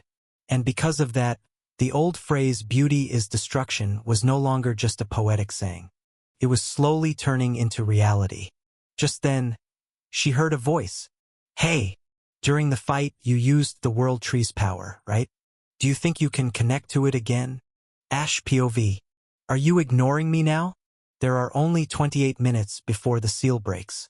Contact the World Tree and ask it to supply energy to reinforce it." Ash spoke with a slightly annoyed tone, his voice firm but not too harsh. Serena still didn't look at him. She simply nodded her head quickly, like a duck bobbing along the surface of a pond, and hurriedly moved to touch the uncorrupted root in front of her, trying to initiate communication again. Why is she acting like this all of a sudden? Did I say something that hurt her feelings? Was it because I told her to behave like a queen? But I was just pointing out the obvious. Or maybe she's just embarrassed. How childish. He ignored the fact that he, too, had felt a brief flash of embarrassment after their earlier exchange. Serena placed her hand on the glowing root and closed her eyes, her breathing slowly calming as life energy began to wrap around her like soft green mist. She never did explain exactly how she first learned to reach the World Tree. Ash thought, "I guess it must have happened when I cut those veins." She must have heard its call then. A few seconds passed, and then the energy quickly faded from her body. Great Mother says it will take her about an hour to cleanse all the corruption before she can send life energy back here, Serena reported, her voice steady but a little breathless. Ash nodded and rubbed his chin. "So I need to hold this seal for an hour, plus a few extra minutes?" She confirmed with another nod. "All right," he said. "I'll return after an hour then." As soon as he said that, Serena's expression changed into one of visible shock and confusion. "Mr. Anon, we can contact the council now. With their help, holding on for an hour will be much easier. You don't have to do this alone." Ash let out a deep sigh. Without another word, he stepped closer to her, placing a hand gently on her shoulder. He leaned in slightly, his voice dropping to a cold whisper as he spoke near her ear. "Listen to me carefully, O Queen of Elves. I don't trust anyone. And to be completely honest with you, I'm still seriously considering whether I should kill you, because you've seen my real face. What do you think I should do about that? I'm stuck in a pretty serious dilemma right now. Damn it. If I kill her now, the World Tree might refuse to share the knowledge I came for. But scaring her a little should be fine, right? So I'll just say this. Please try not to tell anyone about what you saw. Not a single soul. Because you already know, don't you? I can appear and disappear whenever I want, without warning." His voice was soft, but the meaning behind the words was crystal clear. Then, without waiting for a reply, he pulled his hand away from her shoulder, turned around, and took a few steps forward. "That should be enough to make her fear me, I suppose. I'll return after an hour," he said, his voice calm again. "Rather than trusting a bunch of unknown council members, I'd much rather place my trust in someone I already know." And with that, his figure blurred slightly as light bent around him, and in the blink of an eye, he vanished along with the demonic heart. Serena watched the spot where he'd stood, heart pounding, as the silence settled around her once more. He was lying. Chapter 171. Serena's Emotions. Serena had never been able to connect or communicate with the World Tree before. That ability simply didn't exist for her, at least, not until that moment when Ash had cut off half of the veins connecting the demonic heart to the roots. It was then that she heard a voice, ancient and warm, like sunlight filtered through leaves. For the first time, the World Tree reached out to her. Through that unexpected contact, she was granted powers far beyond what she had ever imagined. Powers that signified her as a true Queen of Elves. It was a title of immense weight, not just ceremonial, but one that now had substance, backed by strength and will. By fully receiving the World Tree's blessing, she gained a multitude of skills. Her entire being was strengthened. Even her rank rose instantly, leaping from expert rank to master rank in a matter of moments. Though the rank meant little to her compared to the World Tree's presence, as long as she remained close to it, she knew that she would never lack strength. Among the new abilities she awakened, there was one that stood out the most. A skill that allowed her to detect all forms of deceit and deception, revealing only the unfiltered truth. It was a skill more valuable than raw power, an ability made for someone destined to lead a people. A queen must be able to judge not only words, but intentions. So when Ash had leaned close and whispered those chilling words about killing her, she instinctively knew he was lying.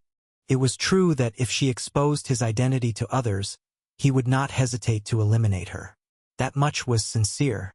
But the part where he claimed he was still considering whether to kill her, that was a lie. He had no intention of killing her. Not even for a second. That means he trusts me. Her heart began to pound against her chest. What is this feeling? Even though he had just threatened her life, she didn't feel fear. She should have been trembling, but she wasn't. Instead, there was something else building inside her.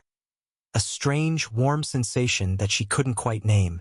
She placed a hand over her chest, trying to calm her heart, but it only thudded louder. She didn't have a name for the feeling yet, but she could no longer pretend it wasn't there. Oh shit, I am low on mana. Ash had originally planned to teleport directly to Solareth's location, but before the spell could fully activate, his mana collapsed mid-transfer, and he ended up reappearing inside the Royal Library instead. His core was nearly empty now, and he found himself caught in a critical dilemma. His current mana reserves were nearly empty, and based on his experiences, he knew it would take around half an hour just to fully refill one of his cores. Ash clenched his fists, frustrated. In reality, he didn't want to contact Solareth for help. He had already relied on him many times, and doing so again left a bitter taste in his mouth. But the reality was harsh. There was no better option available to him right now. There were other ways he had thought of to get rid of the demonic heart, but none of them were reliable. One of the more reckless ideas was to throw the sealed heart into deep space and let it drift forever, completely isolated from the world. But that plan had a fatal flaw. The demonic heart has already shown control over time, and I have no idea whether it has space manipulation as well. If it happens to also influence space, it might teleport back or worse, corrupt something even more dangerous out there. Ash wasn't willing to take that chance. The unknowns were too many, and his trust in luck was non-existent. But there was one option he hadn't fully considered yet: Solareth himself. Being a unicorn, Solareth was a creature of absolute purity. That very nature should, at least theoretically, allow him to suppress the demonic influence of the heart. Ash didn't know if it would work perfectly, but compared to launching it into the outer space and praying it vanished forever, Solareth was clearly the better choice. Wait, isn't that what the teleporting anchor is for? A sudden realization sparked in his mind. The anchor function of his skill was designed exactly for emergencies like this. Teleporting to a set anchor didn't consume mana. It was a one-time use method where the anchor would vanish after the jump, but in a situation where his core was nearly dry, it was a lifeline. Ash had set 3 anchors previously, one in the Dragon Continent's hidden library. The second anchor was inside the Dragon Treasury. The third anchor he had handed over to Serena for emergencies. Alright, the plan is clear now. I'll teleport to the treasury, grab a few mana potions, drink one immediately, and pack the rest. Once I recover enough, I'll teleport straight to Solareth. There's no more time to waste. As soon as the thought formed, Ash activated the treasury anchor without hesitation. His body disappeared once again, leaving behind the quiet stillness of the Royal Library. Solareth's POV. Ho ho ho. How very interesting, Solareth chuckled softly, his voice laced with amused curiosity as he gazed down at the small egg submerged in Ash's blood. It's drinking the blood greedily. Good, very good. A glint of satisfaction sparkled in his ancient eyes. After all, His blood really is the best elixir for beings like us. Isn't that right, Eric? He asked with a side glance toward the toddler, who had now grown slightly larger than before. Eric, who was also lapping up the rich crimson blood with delight, nodded eagerly and replied in an innocent tone, "Yes, Daddy." Solareth smiled at him but said nothing more. His gaze drifted back to the egg, his expression quietly thoughtful. Isn't it fascinating? The creature that vanished from the world for millennia, the one believed to be truly one of a kind, is now right here before my eyes. I used to think it had long perished, but here it is, alive once again. What a strange turn of fate this is. Just then, his calm expression suddenly sharpened. In a single fluid motion, his right hand shifted, taking on the form of a gleaming blade. A burst of violent killing intent surged through the air as his body moved at unimaginable speed. He had sensed something, and within an instant, his blade-like hand covered in mana stopped just short of slicing the neck of the figure that had appeared without warning. A thin line of blood traced down Ash's skin from the shallow cut, barely touching the surface, but enough to show how close it had come. "You should really consider contacting me before appearing out of nowhere, kid," Solareth said, his voice now filled with cold disapproval, sharp and firm like frozen steel. Ash raised both of his hands along with the sealed heart, laughing lightly to ease the tension. He removed his mask with one hand and replied calmly, "It's an emergency."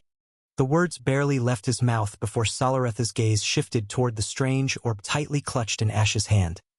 A ball completely wrapped in glowing white chains and sealed with a heavy lock. His interest piqued immediately, and he was about to question him further when, "Food!" Eric screamed with joy as he threw himself toward Ash like a missile. His small body moved with surprising speed, eyes fixed on Ash like he was the tastiest dessert in the world. Ash panicked. Without hesitation, he tossed the sealed demonic heart toward Solareth and immediately braced himself, catching the toddler in his arms just in time. The entire exchange, from near death to a toddler's sudden hug, happened so fast that it barely even took a full heartbeat to unfold. After some effort, Ash finally managed to calm Eric down.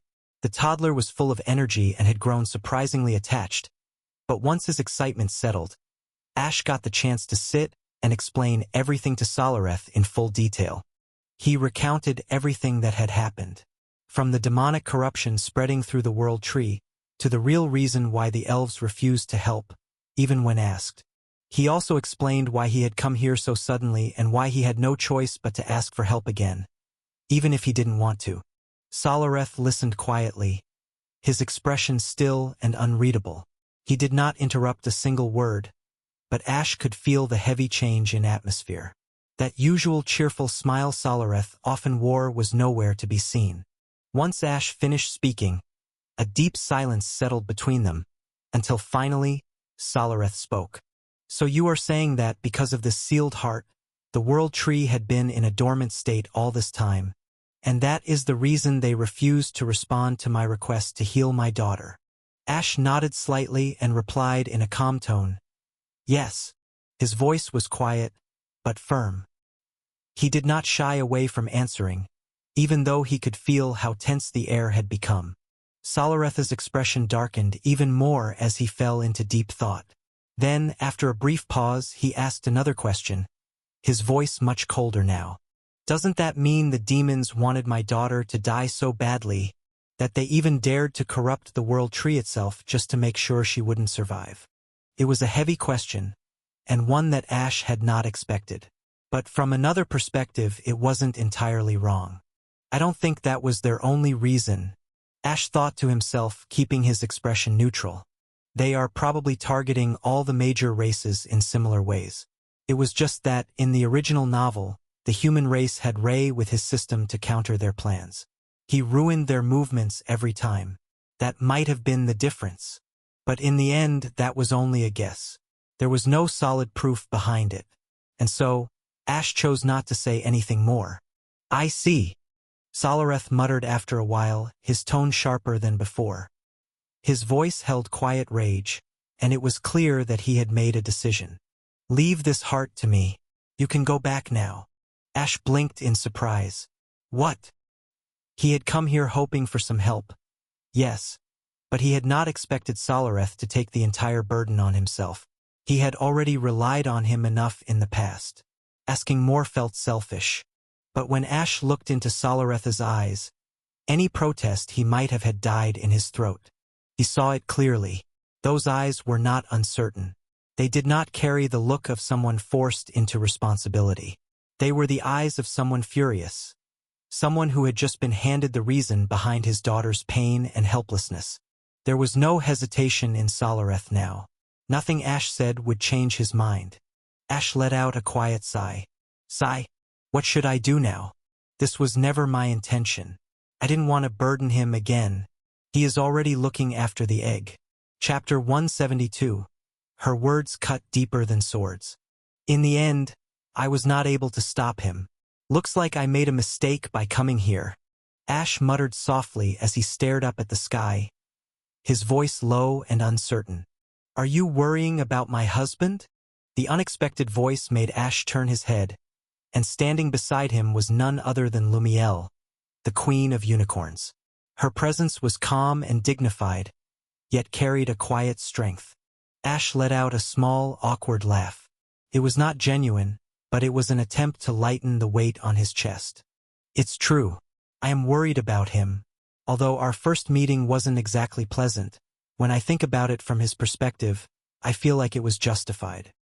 His voice lowered even further, carrying a faint trace of guilt. He has helped me many times since then. I don't want anything to happen to him because of me. Ha ha ha. This is the first time I've seen someone other than myself worry about that stubborn man, Lumiel said with a soft laugh, bringing her hand up to gently cover her lips. Her rainbow-colored hair fluttered with the passing wind, glistening like sunlight refracting through morning dew. You don't need to worry too much. He is not someone who would fall so easily. He is a king, and by no means is he weak. Do you really think the dragons allowed us to live on their continent out of pity? Her tone carried pride as she answered her own question. No. It was because my husband had the strength to fight against 4 dragon elders at the same time. And he did not lose. He won. She looked into the distance, her expression becoming solemn. He is standing at the edge of breaking through to the next realm. If not for the tragedy that befell our daughter, he would have already advanced long ago. Ash remained silent, sensing the weight of her words. The sadness in her voice was gentle, but it ran deep, and her eyes reflected emotions too layered to easily describe. It is true, she continued. After that day, something inside him broke. A seal formed in his heart. Unless he can free himself from that lingering resentment and grief, he will never move forward. Ash was quiet for a few moments before the thought came to him, and it seemed Lumiel noticed. Yes, you are thinking in the right direction, she said softly, confirming his unspoken question. After everything that happened, he has become determined to grow even stronger, not just for himself but to protect me and our son. He knows, better than anyone, that the world is slowly moving toward chaos. She gazed upward once more, her tone distant but hopeful. That is why your appearance with the demonic heart is something like a blessing in disguise. If he can extract even a sliver of information about the demon responsible for taking our daughter's life, then maybe, just maybe, we can both begin to free ourselves from the darkness inside us. Ash lowered his gaze for a moment, feeling a tightness in his chest. He wanted to help, truly, but if I had any clue, I would have given it to him without hesitation. But I know nothing. Lumiel's voice pulled him from his thoughts again. I would have gone with him if not for the need to stay and care for Eric, she said, her eyes still watching the horizon. He left without telling me where he was going, but I trust he will return with answers. Ash's concern still lingered. But that demonic heart, it was powerful enough to harm the world tree itself. Will he really be all right? The Queen's expression didn't change. Her reply was firm, filled with confidence. Don't underestimate him. Hearing that, Ash went silent. He didn't know if what he had done was truly right or wrong, but he also knew that nothing would change now, even if he kept thinking about it. Though I would like to say something to you not as a queen, but as a mother. What you did was wrong. Stealing a child before their parents even got the chance to see its face was not the right decision. Ash's eyes twitched at her words. His usual cold and distant expression faltered for a moment, a rare sign of genuine surprise showing on his face. It was shocking to see him affected so visibly. But it was not the dragon egg, though. Ash tried to defend himself, his voice slightly weaker than usual. Did you know it wasn't? Her question struck like a blade through the mist. Ash was completely silent. Did you know it when you stole the egg? Lumiel asked again, her voice steady, carrying coldness and slight anger. You took it purely because you believed it to be a dragon egg? Isn't that right? Ash didn't respond. He simply lowered his head, accepting her words. Lumiel let out a quiet sigh before continuing, her tone softer but carrying the weight of something deeper. You remember the story you told us, don't you? About your childhood, about how you grew up alone, how that girl you were trying to save was like a light in the darkness for you, the only warmth in your cold world. Her voice grew gentler, but her next words struck even harder. Did you want to inflict that same pain onto another child? Or onto their parents? Ash's mind suddenly blanked for a moment. Those words repeated themselves like an echo trapped in his thoughts. Did you want to inflict that same pain onto another child or parent? Did you want to inflict that same pain? Did you inflict? The words looped endlessly in his mind, growing louder with each repetition. Something began to rise from the depths of his memory, long-suppressed images, blurry and raw, struggling to surface. But just as they were about to break through, a searing pain hit his head like a hammer striking against his skull. He stumbled, his body losing balance. Are you okay? Lumiel caught him before he could fall to the ground. But a sharp cry slipped from his lips. Ah! His body tensed up for a moment, and then it fell completely still. He had lost consciousness. Lumiel looked at him carefully, her hands supporting him as he lay limp in her arms. What exactly have you been through? What kind of experience would cause your eyes to look like they've lost all desire to live? Should I look into his mind and see it for myself? In the end, Lumiel decided against it. She did not look into his thoughts. Whatever burdens he carried, she would let them remain his own, until he was ready to share them. Instead, she simply allowed him to rest in one of the rooms. And exactly 1 hour later, Ash finally opened his eyes. When did I fall asleep? He blinked slowly, confusion flickering across his face. As he looked around the room, a sense of familiarity settled in. He recognized it. It was the same room where he had woken up the last time he visited the unicorns. Then the memory came flooding back. Right? I had a splitting headache. And then those memories started surfacing. I'm glad that you are awake. Hearing Lumiel's voice, Ash turned toward the door. She stood there, calm and composed, with Eric beside her. The moment Eric saw him, the toddler-sized unicorn ran forward and leapt onto him. This time, he didn't shout food, but instead began licking Ash's cheeks non-stop with a big, goofy smile. This brat, does he think I'm some kind of sweet candy now? Even though Ash was mildly annoyed, he let it slide and didn't push the kid away. Ignoring the clingy unicorn, he looked at Lumiel and asked, "Why did I lose consciousness?" Lumiel didn't answer immediately. She observed him for a few seconds, as if searching for the right words. Did something happen to your mind? Ash went quiet. He didn't know how to answer. He couldn't tell them he had transmigrated, nor that the original soul had been consumed by despair and drowned in his negative emotions, leaving behind those memories that now echoed inside his head. There was no way to explain something like that without opening doors he wasn't ready for. Should I tell them about transmigration? Before he could get lost in that thought, Lumiel sighed and asked a different question. What are you planning to do now? Ash didn't hesitate too long and replied, I will return to the World Tree. I plan to ask for its knowledge and guidance in exchange for saving it. That's a good idea, she said softly. She stepped closer, then gently pointed her finger at his forehead with a calm, measured gesture. Ask about how to heal the wounds of the mind from the world tree. I can tell that something must have happened to you. Those eyes of yours, they carry no desire to live. It's as if they've forgotten what it means to hope. She let out a small sigh, her voice turning quiet, but steady with belief. And while I am not someone who understands the mind deeply, I truly believe that if there is anything in this world that holds the answer to your problem, then it is the world tree. Ash listened silently. He said nothing, but gave a small nod, acknowledging her words with quiet acceptance. Chapter 173, Conference with World Tree. Elven Continent. Why is he not here? It's already been 2 hours. He said he would return in just 1. Serena said while anxiously pacing in circles, her tone filled with worry that only grew stronger with every step. Did something happen to him? No, he said he would be fine. He should be fine, right? Why are you so worried, my child? From everything I have seen, that boy is not someone who would die so easily. But, Great Mother, that heart, it was powerful enough to even put you to sleep.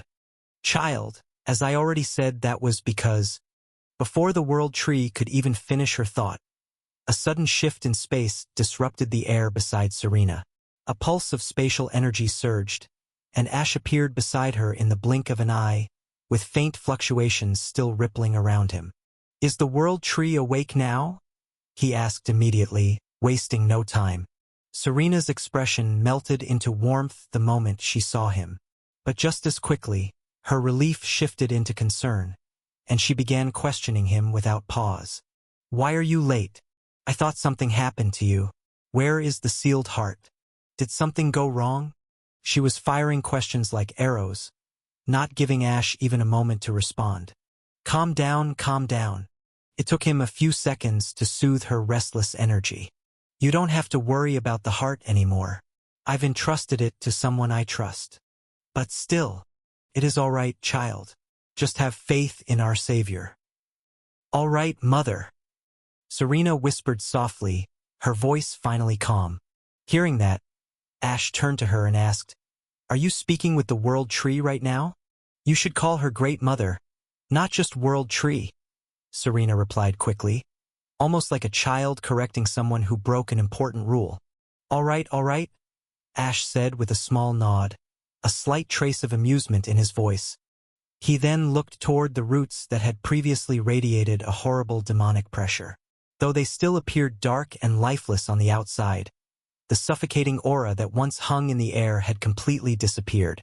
Just then, a glowing green portal opened in front of them, pulsing gently with life energy. Mother wants you to enter. It will take you directly to her. I'll stay here. Mother wants to talk to you alone. Okay? Ash said while nodding, stepping into the portal without hesitation. Core of World Tree. As soon as Ash stepped through the portal, his entire body felt strangely light, almost like he had left the weight of the world behind. His mind was enveloped in a warm sensation, as if someone was gently massaging his thoughts with velvet gloves. A calm settled in his chest, quiet and comforting, like returning to a place he couldn't remember but somehow missed deeply. The surroundings were glowing with pure white and lush green energy, and the air was thick with life magic. The amount was so ridiculous that for a second Ash just stood there, blinking, wondering if this was some sort of premium spa service for overworked souls. You look surprised. A sweet, melodic voice pulled his attention. Ash turned toward the source, and there she was, someone dressed in a flowing green and black outfit, standing there like she had always been part of the scene. She looked exactly like Serena. Same face, same build, but the presence was wildly different. This version didn't look like a shy elf princess. This one had the ancient calm of someone who could slap you with vines and still call it a blessing. That face, Ash muttered instinctively. Oh my, is that truly the first thing the Savior says to me? You really are something. She chuckled lightly, bringing her hand up to cover her mouth in that elegant, I'm ancient and mildly amused kind of way. Do not be alarmed. I do not possess a fixed form, so I chose one that would be familiar and comforting to you. I see. Ash kept his face blank, but deep down he was calculating whether this counted as spiritual catfishing. Noticing his steady reaction, the consciousness of the world tree gave a smile that felt far too serene for someone who had just woken up from magical coma caused by demonic corruption.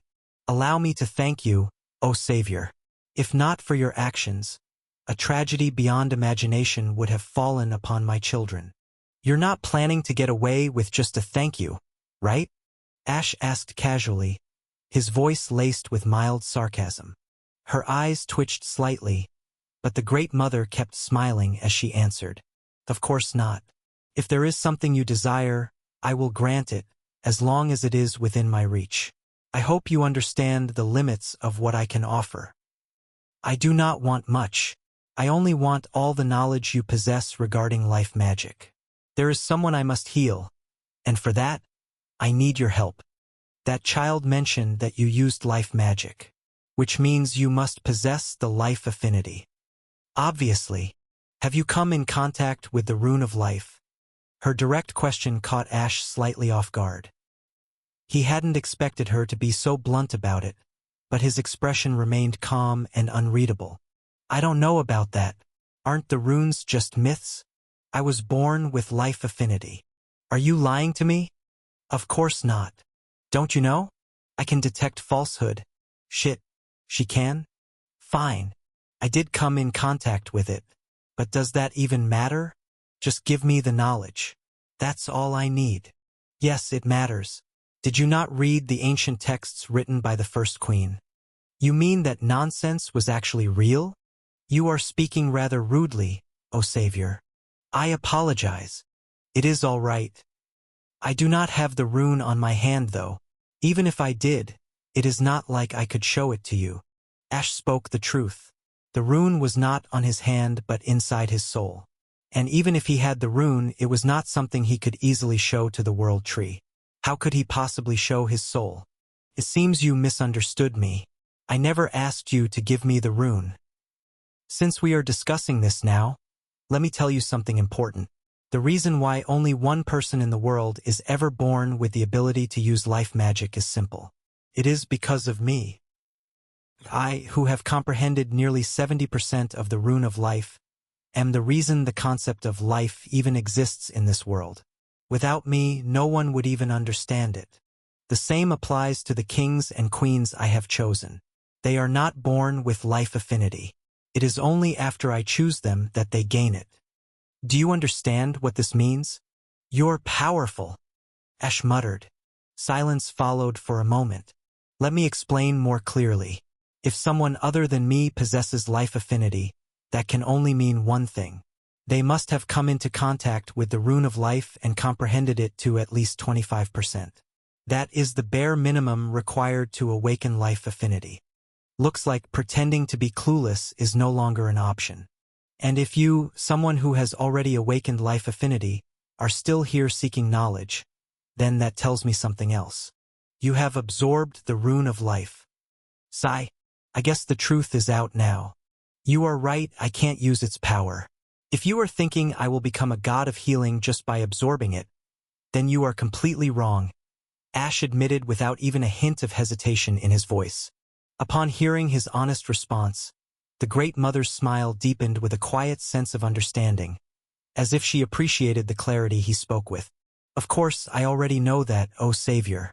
Unless someone comprehends the rune in its entirety, meaning all 100% of its concept, they cannot hope to unlock the boundless and divine power that it holds within. Though even that is not enough. There are two more conditions that must be fulfilled before one can fully use the rune's power.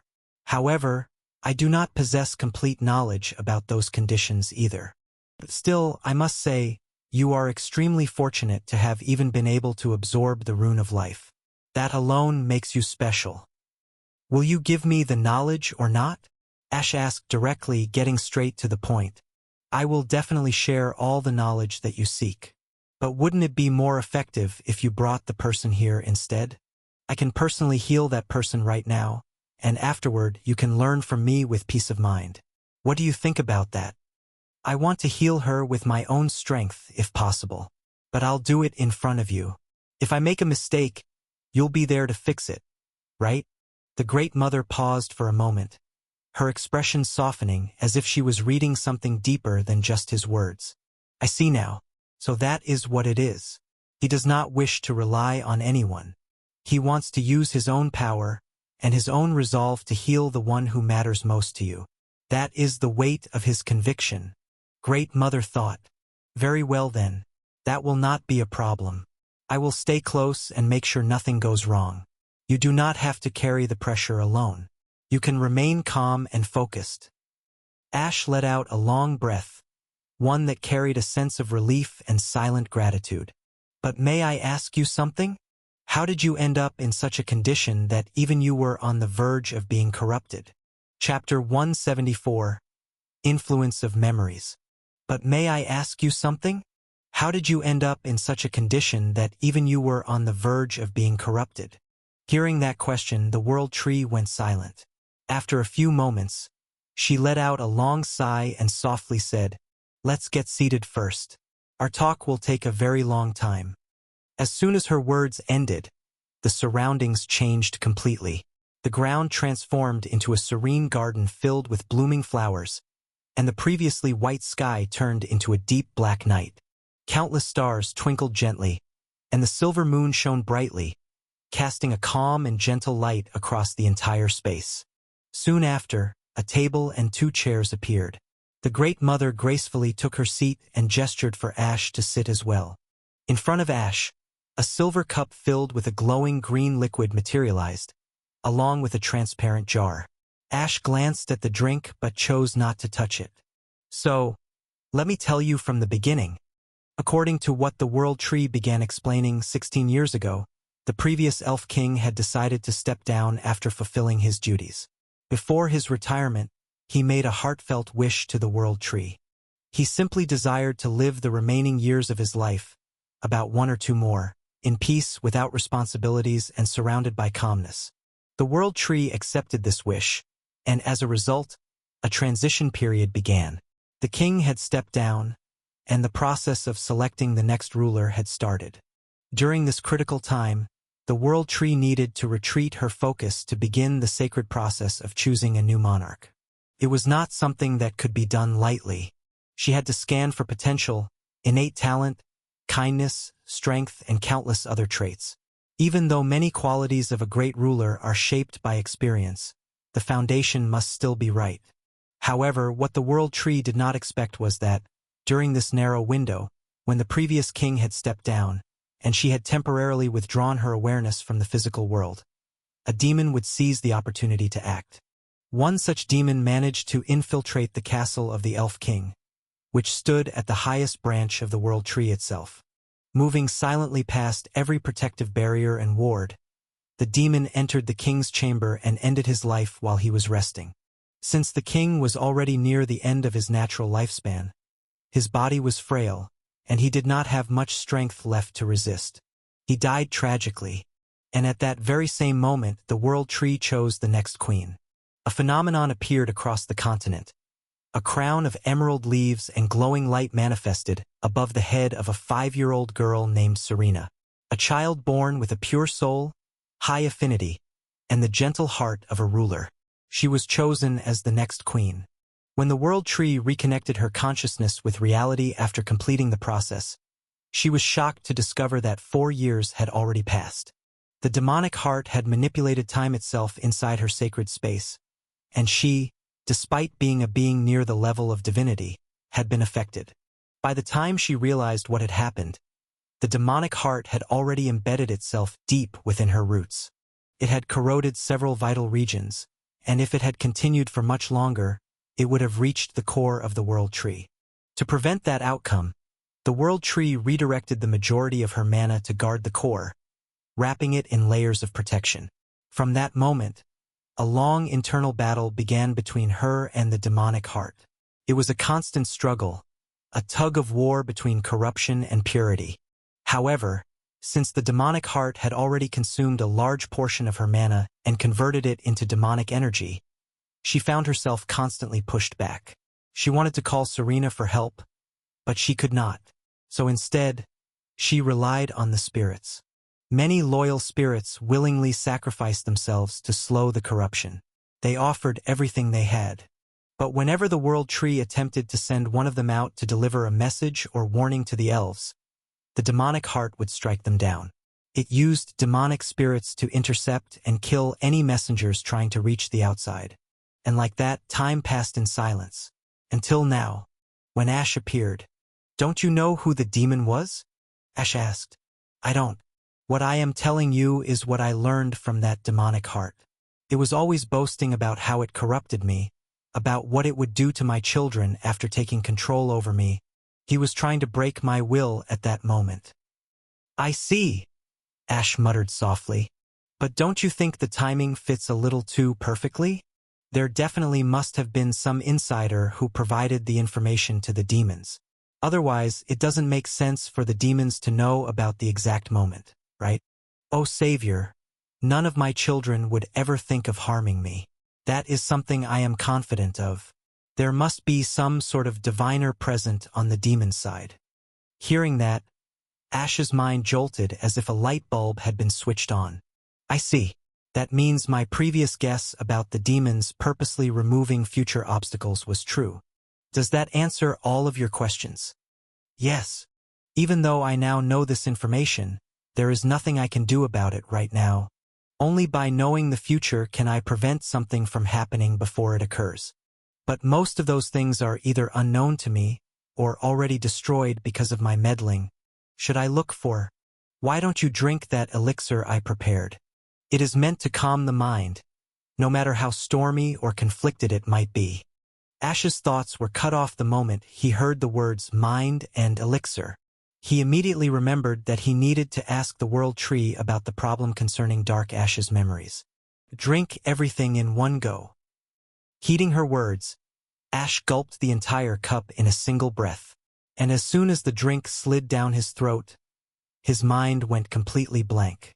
All the inner turmoil and confusion were cast aside like worthless clutter. The messy emotions and overlapping thoughts of Dark Ash were pushed far back into the recesses of his mind, allowing his original consciousness and intentions to surface once more. His breathing became rough, like someone who had just run for several days without rest. What the hell is this? After absorbing Dark Ash's memories, Ash had convinced himself that his mentality was strong and stable. He thought everything was under control. What he had not noticed was how deeply his thought process, his behavior, and even his judgment had begun to twist and distort over time. He had done so many unnecessary things that were completely off his original plan. Originally, Ash had decided to travel to Dragon Continent, acquire the Rune of Space, create a teleportation skill, and only then come back to heal Alicia using the skill creation chance granted by his trait. By creating skill with Rune of Life. If even after that he still failed to heal her, he would then consider going to the Elven continent. But when he woke up after the memory fusion, his thoughts had taken a different turn altogether. His reasoning had shifted into something else entirely. His mind began telling him that he might as well take the Rune of Time too. And from there, one thing led to another. His actions started becoming irrational, unnecessary, and increasingly chaotic. He could have completely avoided the whole Dragon Slayer scene simply by staying silent and waiting for the right time to escape. But he didn't. Instead, he stole the dragon egg when there was no real reason to. He had even been scolded by Solareth and Lumiel. What made it worse was that Ash never intended to take the Rune of Time at this point in the story. In the original version, that rune was something Rey wouldn't receive until far later, deep into the narrative. But now Ash had taken it far too early. What is this? I am getting... No. Ah! Suddenly a scream tore from his mouth as his head throbbed violently, as if it were about to split open. The Great Mother looked at Ash with pitiful eyes and gently placed her hand on his forehead, and her hand started to emit white light. Shockingly, his headache vanished, but Ash's eyes were bloodshot. The veins in his eyes were clearly visible. His breath came out in ragged bursts. Why you knew? Didn't you? Ash asked. his voice trembling as he kept his gaze fixed to the ground, unable to meet her eyes. With the same pitiful expression, she said, "O child, I have lived a very long life, and it is not my first time witnessing someone's mind being influenced by foreign memories. When you live long enough, you experience and learn many things, and with time, you gain many abilities. The moment you stepped into my domain, I was able to see a bright light inside you, one that was being slowly shrouded by darkness, as if the darkness was trying to corrode that light completely. Even that concealment skill of yours was useless here. Everything about you was laid bare before me to see. Although I cannot inside your body, but from every angle it appears perfectly normal. That is why I summoned you here, not because I had bad intentions, but because as soon as your concealment dropped, I felt a tremendous wave of causality attached to you. It was like the weight of countless fates trying to shift around your presence." But Ash, ignoring everything else she had said about fate and concealment, asked in a calm and steady voice, "Can you help me remove these memories?" His breathing was no longer ragged, and his tone carried no hesitation, though the Great Mother still had not lifted her hand from his forehead. Because of her touch, no unnecessary thoughts were swirling in his mind. Everything was quiet. His thoughts were no longer a storm. He was focused solely on the present moment. The human brain has a natural tendency to forget unnecessary or painful memories over time. In this particular case, the best and safest method is simply time. Time will heal everything. As days and months pass, your mind will begin to erase the memories it finds irrelevant or damaging. Eventually, only the most important and precious ones will remain. The ones that truly mattered to you. Those alone will endure. "Is there no other way?" Ash asked again, his tone quiet but pressing. "Why are you in such a hurry, child? There is indeed another method, but it is extremely dangerous. It involves forcibly severing the memories from your soul. In doing so, there is a chance your soul may become damaged. And if that happens, even I will not be able to heal it." "Tell me what it is," Ash replied without hesitation. His voice became still and emotionless. "Because I have perfect memory. I won't forget these memories for my entire life." Even as he spoke, a single tear slid down from his eye and trailed along his cheek, silent and unnoticed. Chapter 175. Crybaby Queen. Even after the World Tree warned him that his soul might suffer damage, and that in the worst-case scenario he could lose many of his real memories, Ash remained unwavering in his decision to have those memories removed. His reasoning was crystal clear. He understood that if he did not sever this cancerous cluster of foreign memories from his mind, there was a high chance he would eventually commit something he would regret for the rest of his life. What brought him a strange sense of relief was the fact that his unwavering desire to save Alicia had acted as an anchor, helping him stay afloat despite the torrent of corrupted memories flooding his mind. It was because of that strong intent that he was still walking on the path to save her, instead of losing his identity or spiraling into madness. In the simplest terms, it was his love for Alicia that had saved him. The Great Mother had continued to ask several questions afterward, her curiosity mostly revolving around the concept of fate and the tangled strands within his destiny. But Ash barely responded to most of them. He remained silent, distracted, lost in thought. However, when she mentioned that the soul and memories shared a deeply entwined connection, it jolted his mind toward a particular scene he had nearly forgotten. The Black Sea in his soul space. Those dark, endless waters. They were the memories. To purge them, Ash would have to grant the World Tree access to his soul space. That was something he had not anticipated, because if he allowed her inside, then she would inevitably come to know the full truth. She would discover that he possessed more than one rune.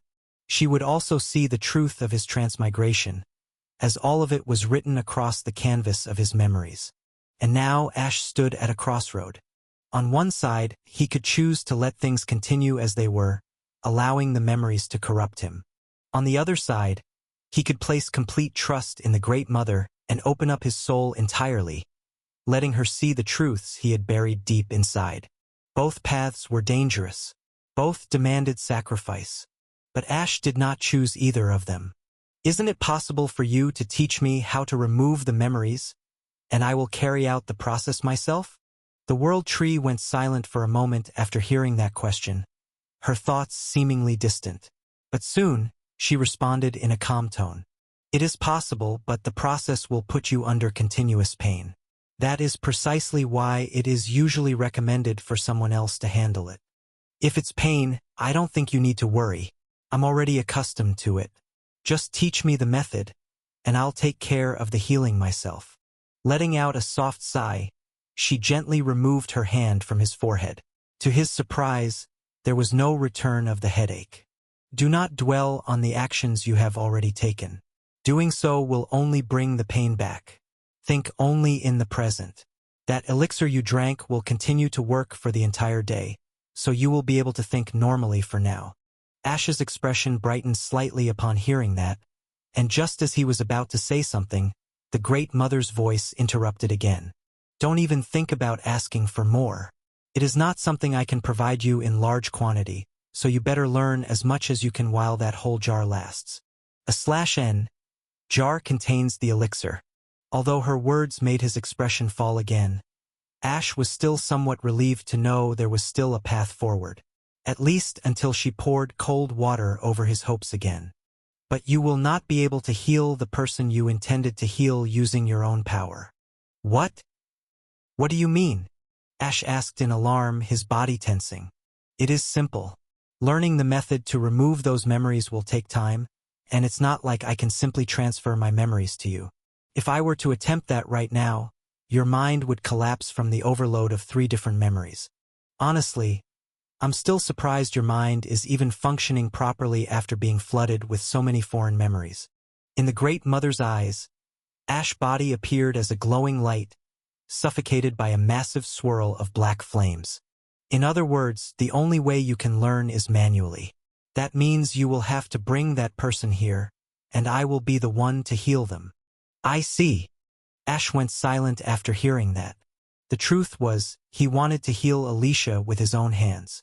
Deep down, he believed that she was suffering because of him. If only he hadn't run away from her in the beginning. If only he had the courage to face her, to explain everything, then maybe, just maybe, she wouldn't have ended up in such a broken state. But he hadn't. Instead, he had chosen the coward's path. And once again, just like before, he ended up hurting the one he loved the most. Don't make that fallen face now. If you don't have any more questions, then go back, the Great Mother said gently, her voice still carrying the ancient weight of understanding. When will you teach me? If not now, then when? Ash asked, his tone low but persistent. Tomorrow, she answered without hesitation. I also need some time to remove and tend to the remaining damage I received. And I need to begin the process of resurrecting the spirits who offered themselves to protect me. Come again tomorrow. Hearing that, Ash nodded in silence. He offered her a polite thanks, then turned around and quietly left the domain. As soon as he was gone, the World Tree remained seated, her expression thoughtful, her eyes reflecting the starry night she had created around them. What an unusual child he is, she thought to herself. He is carrying such an immense weight of causality that even I cannot measure the depths of it. Everything that happens to him, and to those he holds close, seems to be part of another ripple sent by fate itself. It is as if the world is desperately trying to restore some balance by placing obstacles in his path. She let out a soft sigh, her fingers gently brushing the armrest of her chair, her thoughts growing heavier with each word.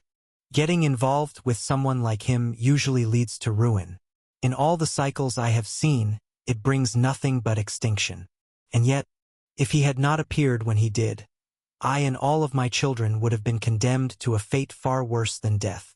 So how can I possibly turn my back on him now? She looked up at the night sky above her, where stars glimmered like memories of lives she had nurtured, and spoke as if the stars themselves were listening. It is often the smallest people, the most broken and burdened ones, who change the course of the world in the most profound ways. And even though the chances may be slim, even though the road ahead may be chaos, my long years of experience tell me that I must trust him. And with that thought, the The Great Mother smiled, her expression soft and full of quiet resolve.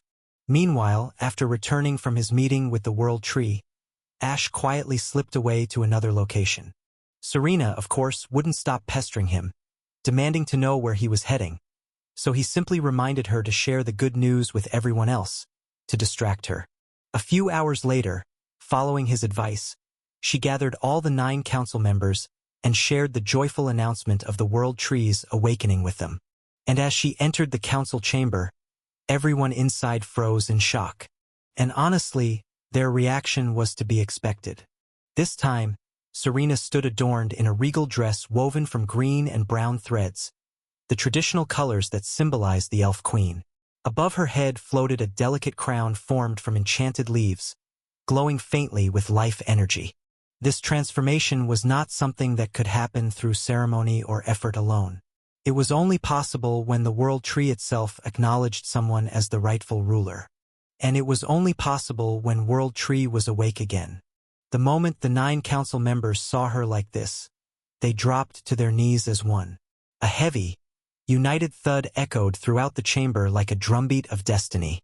Thud! And with their synchronized voices ringing with devotion, they shouted together, "We greet our queen!"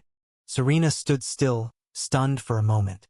A deep warmth began to rise in her chest, filling the hollow space that had long craved recognition. This is the first time they have truly acknowledged me as their queen. I am glad. I am so glad, she thought, her eyes welling with tears. Without meaning to, the tears began to fall. Though none of the council members saw her cry, their heads still bowed low in reverence. Everything turned out well.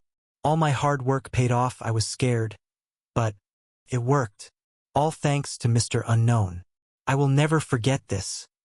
Thank you so much. Far away, hidden atop a high perch, Ash observed the entire scene through a long-range telescope, his posture casual and his expression unreadable. But the corners of his lips curled slightly. What a crybaby queen, he thought, unable to stop the small smile from forming on his face. Chapter 176, Roots of Dread. Next day. As I have already told you before, the process to remove those memories from your subconscious or soul is going to be extremely painful. If you really plan to go through with this on your own, then be prepared because it will take a long time. Let me ask you again. Are you absolutely sure you do not want me to do it for you? Yeah, I am sure. There is no way I will only rely on that one method. There is still the skill creation chance. If I reach the next rank, maybe I can come up with something to solve the problem regarding those memories. Very well, but in order for that to happen, you will first need to enter your soul space. Even though there is no official rank restriction on entering the soul space, it is extremely difficult for someone at a lower rank to access it properly. I will now guide you through it slowly. Wait, you can skip all that part. I can already enter my soul space, Ash said in a calm voice. The World Tree, however, was anything but calm. She went completely still and stared at him like he was a rare creature being observed inside a sealed glass cage. You can? Yes. Then tell me, what does your soul space look like? Describe it in detail. She asked because she believed Ash must be bluffing. But Ash did as she asked. He described a vast black sea, a clear sky above, and a pitch-black tree standing right at the center on his soul space. Of course, he left out the leaves and the rune part. However, Ash was not well informed when it came to matters of the soul, so he did not know that trees do not usually exist inside a normal soul. What did you just say? A tree? Did you really say there is a tree inside your soul space? The moment he saw her reaction, Ash realized that he might have said something he was not supposed to. He had assumed it was completely normal for a soul to appear that way. After all, he had never read anything related to souls in any library he visited. Even in the novel he remembered, Ray had never entered his own soul space. If there is a tree inside your soul space, then there is only one possible explanation. It means you have a mutated soul. When he heard those words, the memory of a notification message popped into his head. He remembered that when he obtained the Rune of Death, a message had appeared in his status window mentioning that he possessed a mutated soul. So the tree was the mutated part all along. I thought it was something every soul had by default. Ash quickly noticed that he had drawn even more attention to himself, and he was not comfortable with the look in the Great Mother's eyes. Her interest in him had deepened, and that was not necessarily a good thing. In an attempt to brush it off casually, he quickly said, "You know I absorbed the rune of life, right? And before coming to me, the rune was with you for a long time, so maybe after entering my body, it adapted itself into the shape of a tree." Upon hearing that, a warm smile bloomed on her face. She clapped her hands together and nodded. "Yes, that does make sense. That explanation is quite reasonable. All right then, can you now tell me what I need to do after I enter the soul space?" "Very well. The first thing you need to keep in mind is that time inside the soul space flows at the same rate as time in the real world. So do not lose track of time while you are in there. Now, moving on." Ash stayed quiet, but his thoughts were not. Wait a second. So the time inside is supposed to match the outside? That must mean the reason time was moving faster inside was because of the effects of my mutated soul. Outwardly, he showed no reaction. However, inside his head, he was already thinking about how he could use that discovery to his own advantage. Now let me explain the steps you need to take, starting from the beginning. Time passed as Ash continued to learn from the World Tree directly. Each moment was filled with instructions and careful explanations. Meanwhile, Serena had also begun to actively participate in the council meetings. She was gradually learning from the other members how everything functioned and how to properly carry out her responsibilities. It would still take time for her to fully adjust to her new role, but at least now she was genuinely happy. Happier than she had been in a very long time. The spirits that had once vanished were slowly beginning to return one after another. The people felt hope rising again, and they were relieved to see the world slowly going back to the way it used to be. The spirits that had previously disappeared were now beginning to return one by one. The people rejoiced, relieved that things were finally returning to normal. And slowly, the rumors about the Elf Queen being cursed began to fade away into silence. But even in a time of peace, there were always some who could not accept that everything was going well. Crack! Damn it! A glass bottle slammed against the wall and shattered, thrown by an elf who appeared to be middle-aged. He had blonde hair and sharp green eyes. As everyone knew, elves usually had blonde, green, or sometimes silver hair. What went wrong? Why are the spirits returning? And did you see the appearance of the Elf Queen today? That was without a doubt the royal garment, the one that can only be provided by the World Tree. His sharp voice was directed at another elf standing nearby. This one looked younger, with equally blonde hair and a trembling body. The young elf was already cowering, his expression pale as he stammered. "That can only mean one thing. The World Tree is awake." But they were not real elves. They were demons, more specifically, demons specialized in infiltration, shape-shifting, and deception. But how? How is that even possible?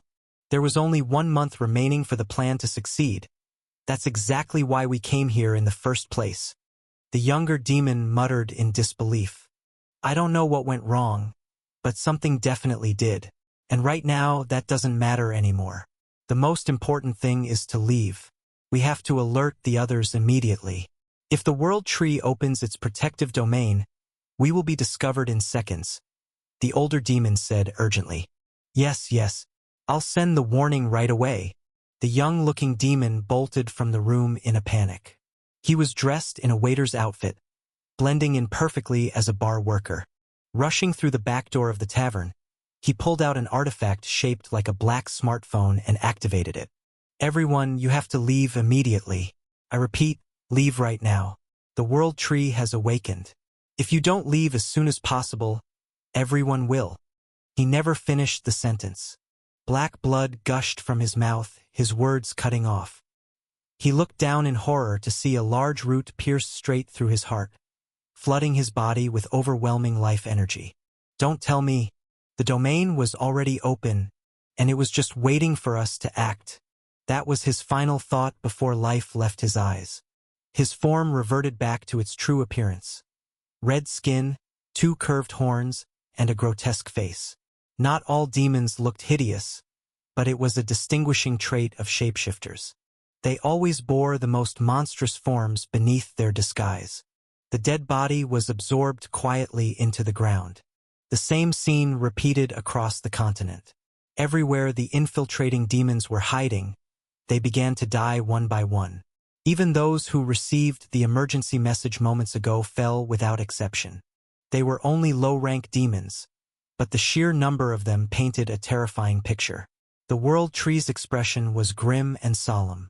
This silent slaughter revealed how deeply demons had embedded themselves across the world, all while remaining undetected. Now that I have enough power to fully activate my domain again, I will not allow these creatures to take another step near my children. Although it will still take me 1 full year to recover my original strength completely, the damage and corruption she had suffered over the years had been severe. It would take time to fully cleanse her essence and regain her power, but even in her current state, there was no one foolish enough to attack the World Tree unless they wished for death. 1 week later, a demon was trembling like crazy. Even though his rank was considered pretty high among regular demons, in this situation, he felt like nothing more than cannon fodder. The reason for his fear was simple. He was currently kneeling in front of the demon prince. It was common knowledge among demons that whenever the prince received bad news, he would kill the messenger without hesitation. Because of that, the high-ranking demon responsible for gathering and handling information had developed a habit. Whenever there was good news, he would personally deliver it to the prince. But if the news was bad, he would assign a lesser demon, usually someone expendable like this one, to carry the message. I am going to die. I am definitely going to die. The demon's thoughts were chaotic. His legs were weak. His hands wouldn't stop shaking. And even though he tried to steady his breathing, the panic inside his chest only grew stronger. The news he was carrying today was not just bad. It was something that could shake the very foundation of their ongoing plans. The World Tree had awakened. As the demon desperately tried to gather his courage, a calm but sharp voice echoed from the throne ahead, each word cutting through the silence like a blade. So, what is the news? Chapter 177, Key to the Abyss. Throne Room, Demon Domain. So, what bad news is it this time? The voice that echoed through the obsidian-pillared hall carried a pressure so heavy that the air itself seemed to grow thinner. Orion, the demon prince, sat upon a dark throne, his gaze locked on the trembling figure kneeling before him. The demon on the ground was sweating profusely. His skin was pale, his wings stiff, and his throat dry. No amount of mental preparation could ease the choking fear pressing against his heart. He had seen with his own eyes what happened to those who failed to deliver good news. This time he knew he was likely next. MIP Prince. A few days ago, we dispatched another batch of infiltrators into the Elven continent. He began, voice barely a whisper. But the moment they crossed the barrier, they all died instantly. He swallowed hard, his eyes flicking up for the briefest second before darting back down. The ones who were already stationed inside, all communication with them has been severed. Every trace of them vanished. All signs point to only one possibility. A sultry voice cut through his words like silk sliding over a dagger. The World Tree is awake, isn't it? Lilith, the seductive demoness known both for her allure and cruelty, was lounging on Orion's lap, her head resting lazily against his chest. She traced idle patterns on his arm with a sharp claw, her expression one of casual amusement, as though she were talking about a minor inconvenience rather than a catastrophic development. Why yes, the demon stammered, nearly biting his tongue as he confirmed the worst truth. A deep silence fell over the room, heavy and suffocating. Even the flickering blue flames of the sconces seemed to dim for a moment. Orion's fingers curled ever so slightly over the armrest, his expression unreadable. Anything else? He asked, voice deceptively calm. And no, my prince. Did you find out how the World Tree awakened? Was there external help involved? And what of the spies we had near the council members? Any reports from them? We have no concrete evidence regarding who or what may have aided in its recovery. However, there are rumors that the Elven Queen herself has been traveling across the continent. She's been healing the wounded, curing illnesses, and aiding the poor, all without asking for anything in return. And the spies, every last one of them, is confirmed dead. Orion's fingers stopped tapping. His voice sharpened with a sudden intensity. What about that human? The one who's been interfering? Do we have any updates on his movements? I am sorry, my prince. I don't know. I wasn't given that assignment. I was only tasked with reporting back what we found. Orion's crimson eyes narrowed slightly, but then he leaned back against the throne and waved his hand. You may leave, but before you go, pass along a message to Marba. Tell him that if he ever sends someone else to report in his place again, I will personally remove his head and feed it to the crows. The demon froze in place, his eyes wide with disbelief. Also, Orion continued, voice unchanging, tell him to come to me immediately, and summon the visionary as well. I want them both standing before me within a minute. Why yes, Prince Orion. Thank you. Thank you for sparing me. The demon bowed so low that his forehead hit the floor with a dull thud, then quickly scrambled away, not daring to look back. When the doors finally closed behind him, Lilith let out a soft giggle, brushing her lips close to Orion's neck. You didn't kill him this time? That's rare for you. Orion stared into the distance, his voice colder than the void. No. Because there is someone else I want to kill even more. Lilith grinned as if she had just heard the most delightful thing in the world. You're not planning to go out there yourself, are you? Let me take care of it.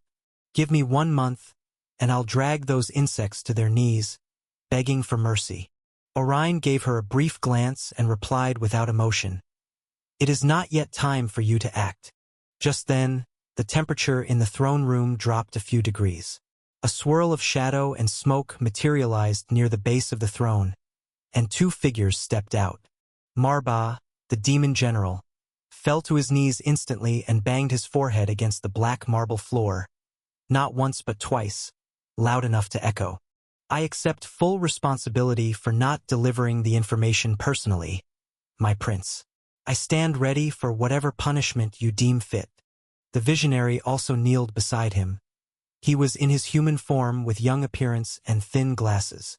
Orion looked down at Marba, his fingers tapping slowly and rhythmically against the armrest, each tap echoing softly across the silent hall. Was that human involved in any way with this?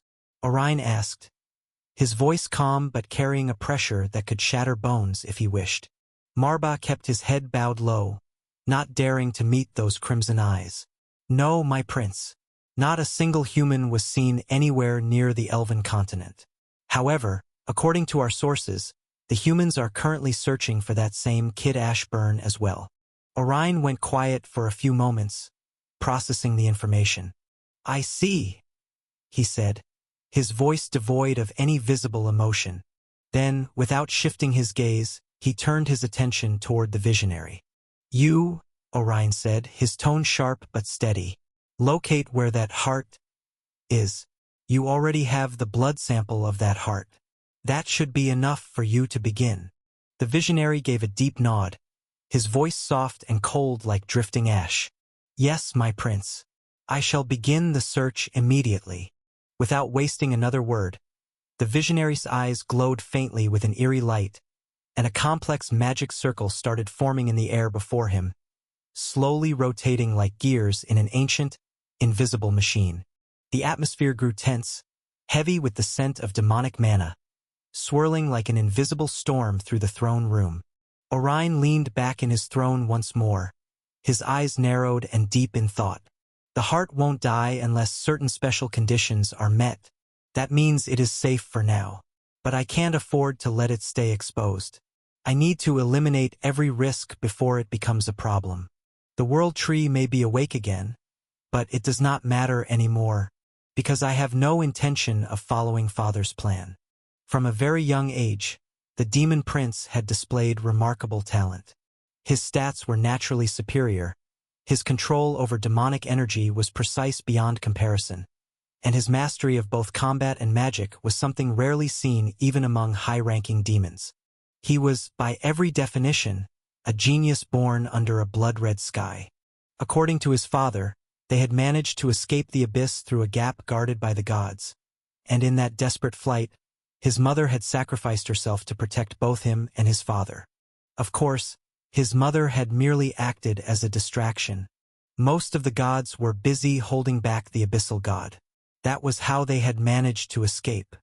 Orion had been young, barely able to speak fluently, but his memory was abnormally sharp from birth. He remembered everything, down to the feeling of her last embrace.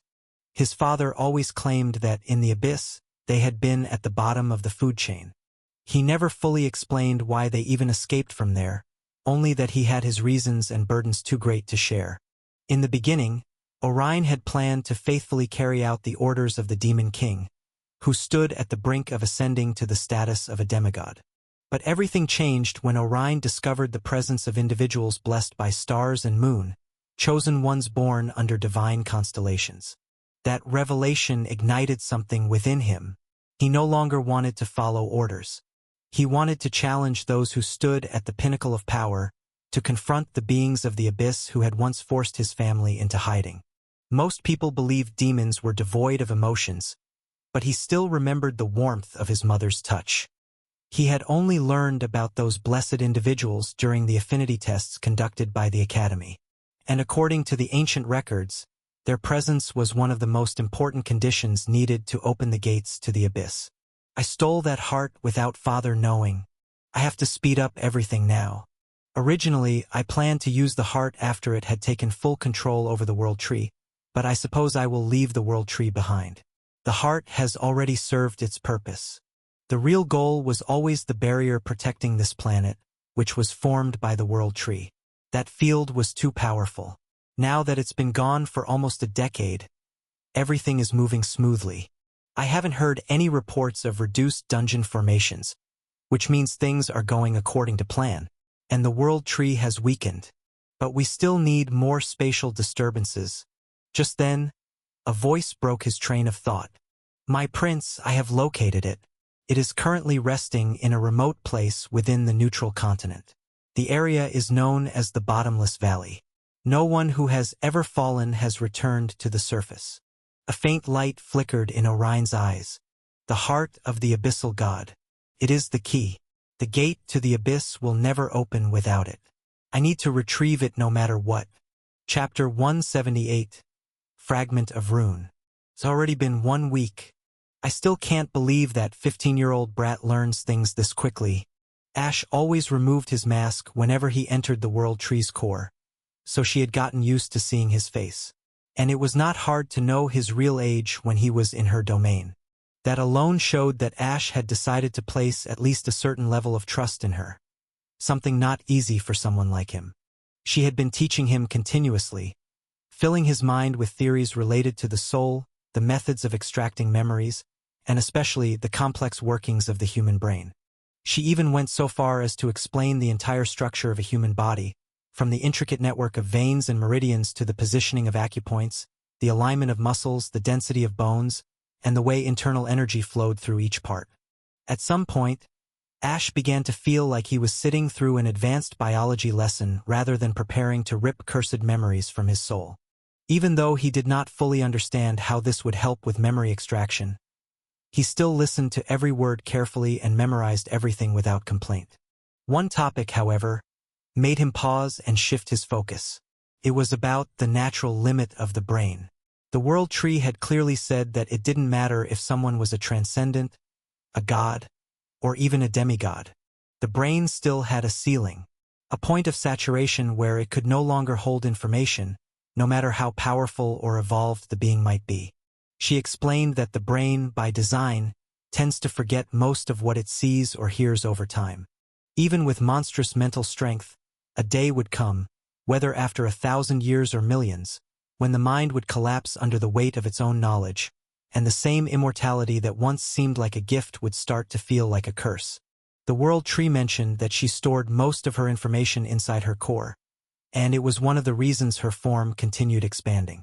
She hadn't reached her limit yet, and even she didn't know what would happen when she did. In Ash's case, the situation was slightly different. His conscious mind was still relatively untouched, almost like a blank slate. Most of the overwhelming memories he had were stored within his soul. But what made things more complicated was the strange state of his subconscious, which was nearly as active as his waking mind. If his soul had already evolved to a higher level, there wouldn't have been any problem. But strengthening the soul wasn't possible at the moment, which meant the only viable path left was to remove those foreign memories. Though Ash wasn't planning to stop there. He had other ideas too, one of which involved creating a skill of his own. Still, where is that brat now? He's never late. Every single day until now he's been right on time. Just as the World Tree thought that, a faint shimmer rippled through the air. From the green portal that she always opened at this hour near Serena, a familiar figure stepped out. But the moment Ash entered the core, her calm expression shifted. Her gaze sharpened, and her ancient instincts stirred. Wait, is that what I think it is? As soon as Ash stepped through the portal, he was met with Serena's dumbfounded expression. Of course, it was actually the World Tree in Serena's form. But seeing that face frozen in such disbelief made him chuckle quietly to himself. You brat. Looks like you're getting real comfortable around here. Huh? Laughing right in front of me now? She said, narrowing her eyes with playful irritation. Ash simply shook his head, brushing off the comment with a faint smile as he asked casually, "What is it this time?" Her gaze sharpened as she pointed at him. "What's that?" Ash blinked. "What's what?" "In your pocket," she clarified, her voice a little sharper this time. At the moment, Ash was wearing his Phantom Veil outfit, which he now used almost daily. Although it was considered an armor set, it looked more like a support-type garment. Before coming to the World Tree's core today, he had made a brief trip back to the hidden cave where he had stored several important items. He retrieved the Cursed Eye, the Unknown Fragment, and most importantly, the Rune of Time, which was still sealed within the Hourglass artifact. He figured it was safer to carry them around rather than leave them behind. His clothing had large interior pockets, so storing the items wasn't an issue at all. Did she sense the Rune of Time? He hadn't expected that. The rune was still in a sealed state, so he believed it would be impossible to detect. Clearly, he had underestimated what an ancient being who had spent ages studying runes could do. It's just a few things. Anyway, what are we learning today? Ash said with a straight face, trying to change the subject. The World Tree, however, wasn't that easy to fool. Come now, boy. Just let me see it. I'm not going to snatch anything away from you. I only want to take a look, she said with an expression that was more curious than commanding. Ash sighed and gave in, slowly pulling out the hourglass containing the sealed Rune of Time. He handed it over, but she barely gave it a glance before shaking her head in disappointment. Not this one. So she wasn't sensing this. Was it the eye? He reached in again and brought out the golden black orb, the Cursed God's Eye, still radiating that eerie, dormant power. But once again, she dismissed it with a soft shake of her head. Not this either. Ash finally pulled out the last item. It was the strange fragment he had obtained from the trial, still labeled as? By the system. Its appearance hadn't changed. Yet the moment he took it out, the World Tree's eyes lit up. Her expression changed completely as she stepped forward, gently taking the fragment from his hand and inspecting it closely. Her tone rose, now full of excitement that she didn't even bother to hide. Where did you find this? Do you have any idea what you were carrying around all this time? Ash raised an eyebrow at her sudden change in tone. I got it from a trial. It was the reward there. And just so you know, I had to risk my life for it. He dragged the last part a bit just to emphasize it. From the way she was reacting, it was clear that this fragment was something truly valuable. You've been walking around with something like this without even knowing what it was, she muttered, half amused and half exasperated. Even with a rune inside you, you didn't sense its presence? She looked at him again, her eyes serious now as she held the fragment up. This is a rune's fragment. What? Does that even make sense? Ash asked, still unable to believe what he was hearing. The idea that he had been unknowingly carrying a rune fragment with him all this time was almost too absurd to accept. "I'm surprised as well," the World Tree replied, her gaze still fixed on the fragment in her hands. "At first it was just a hunch, but the moment I looked at it closely, I was certain. That presence, no matter how faint, was unmistakably the essence of a rune. A fragment of a rune, but only half the runes exist on this planet. I still don't know where the remaining 10 are, and there are 4 hidden ones too. Even so, could this be one of the hidden runes? One of those not listed or recorded? But even that doesn't explain everything clearly." Ash frowned, his mind swirling with questions. "But I still don't understand. Why is it in a fragmented form? Aren't runes meant to be complete? They're ever-changing symbols, right? Can they really be broken down like that?" The World Tree nodded slowly and answered, "It is possible, but only if you shift your perspective. Think of a rune not as a single unbreakable object, but as a collection of meanings, a complete concept formed from several fundamental truths. If that larger concept is divided, the rune itself can be split." She paused for a moment, then added, "For example, if a rune contains 10 meanings within it, and it is broken into 2 fragments, each of those fragments may carry 5 of those meanings. It does not destroy the rune, but the full picture becomes incomplete." Ash took a deep breath as he absorbed her explanation. "That actually does make sense. But which rune is it?" "That," she said with a faint sigh, "is something I cannot answer. If the rune had been whole and unbroken, I likely would not have sensed anything from it at all. The only reason I could feel its presence was because it was damaged and incomplete." Silence settled in the space between them. "I always knew a day would come when even I would be unable to identify a rune's true name, but I didn't expect that day to come so soon." Ash lowered his gaze slightly, deep in thought. "Maybe, if I use the Rune of Knowledge and create a skill that allows me to see the true nature of all things, including their status windows, maybe I can learn the true name of the rune. I'll try it. If that doesn't work, then I'll have to go after that rune hidden in the neutral continent. But that will take time. I have no intention of going there just yet." Chapter 179, Weak Constitution. The fact that Ash was carrying a rune fragment surprised him, but it didn't stop his progress at all. It was unexpected, yes, but not something that slowed him down in any way. Aside from learning from the World Tree, he also needed to raise his stats and prepare for the next rank. So he brought it up with her. But when he told her that his potential felt low, she gave him a strange look, as if he had said something incredibly foolish without even realizing it. Without saying much, she took out a potential checking artifact and used it on him. The moment she saw the result, her calm expression shifted into one of genuine surprise. His potential was clearly marked as A rank. She explained that potential was the limit of how much the human body could grow, both in strength and energy. It mainly depended on genetics. Sometimes it stayed low because of weak genes, while in very rare cases it became too high, to the point that it caused instability within the body. But that sort of thing only happened in non-human species. Since Ash was human, her guess was simple. His genetics must be weak. "But I don't understand," she said, her brows slightly furrowed. "You've absorbed the rune of life. That alone should have rewritten your body's structure. At that point, your genetics shouldn't matter anymore. So why is your potential still reading as low? And from the way you fought earlier, the way you moved, you're already at the level of an expert rank, aren't you?" She paused there, lost in her thoughts, clearly searching for answers. Ash, however, simply stared at her as if she was missing something obvious. "I'm only at apprentice rank, though, but it does make sense. My stats, combined with the perfect foundation I have, make me just as strong as someone at expert rank. Maybe even stronger than that if I use overload state. But I know my skills are weak. I don't have proper control or technique. I'm just relying on raw strength for now. Still, there's another factor I haven't told her. I have 3 bloodlines inside my body. One of them is a dragon bloodline, but the other 2, I don't even know what they are.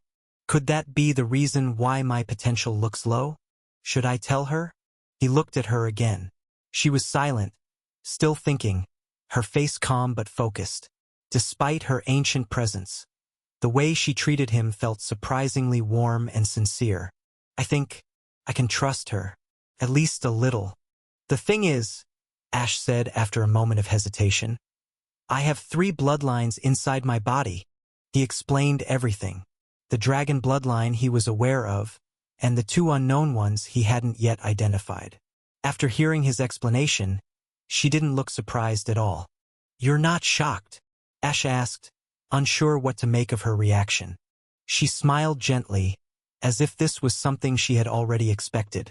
Why would I be surprised? She said softly. You're someone who has absorbed a rune that no one has been able to awaken in ages. You're carrying a fragmented rune, and on top of that, you have an ominous eye with you, which even I don't know the source of. Do you really think I can still be surprised after all that? Ash scratched his head, giving her a small, helpless smile. Well, when you put it like that, yeah, that makes sense. After that, she took a sample of his blood to examine the bloodlines directly. But no matter what method she used, nothing worked. The rune of concealment blocked every attempt. Ash even tried to suppress the rune's effect with his mental power, but it didn't respond. It was as if the rune itself had decided not to allow it. I actually feel bad for her now. She's really trying. Hours passed like this. She tried again and again, but her efforts were in vain. Finally, she turned toward him with a clearly annoyed expression on her face. It was strange and oddly funny to see someone this ancient and wise look genuinely irritated. Are you even human? She asked with a half-frustrated sigh. You say you have 3 bloodlines, but I can't find any trace of them. All I see is your human side. The rest, it's like they're completely gone. Does that make any sense? She added, staring at him like he was some walking contradiction. Ash didn't reply. He just looked at her silently, unable to explain it himself. She let out a tired breath and sat back slightly. If your bloodlines really are dormant, then there are only 2 possibilities. Either they need some kind of trigger to awaken, or your constitution is simply too weak to handle them right now. If your body isn't strong enough to contain all that power, then the bloodlines may be staying inactive on purpose.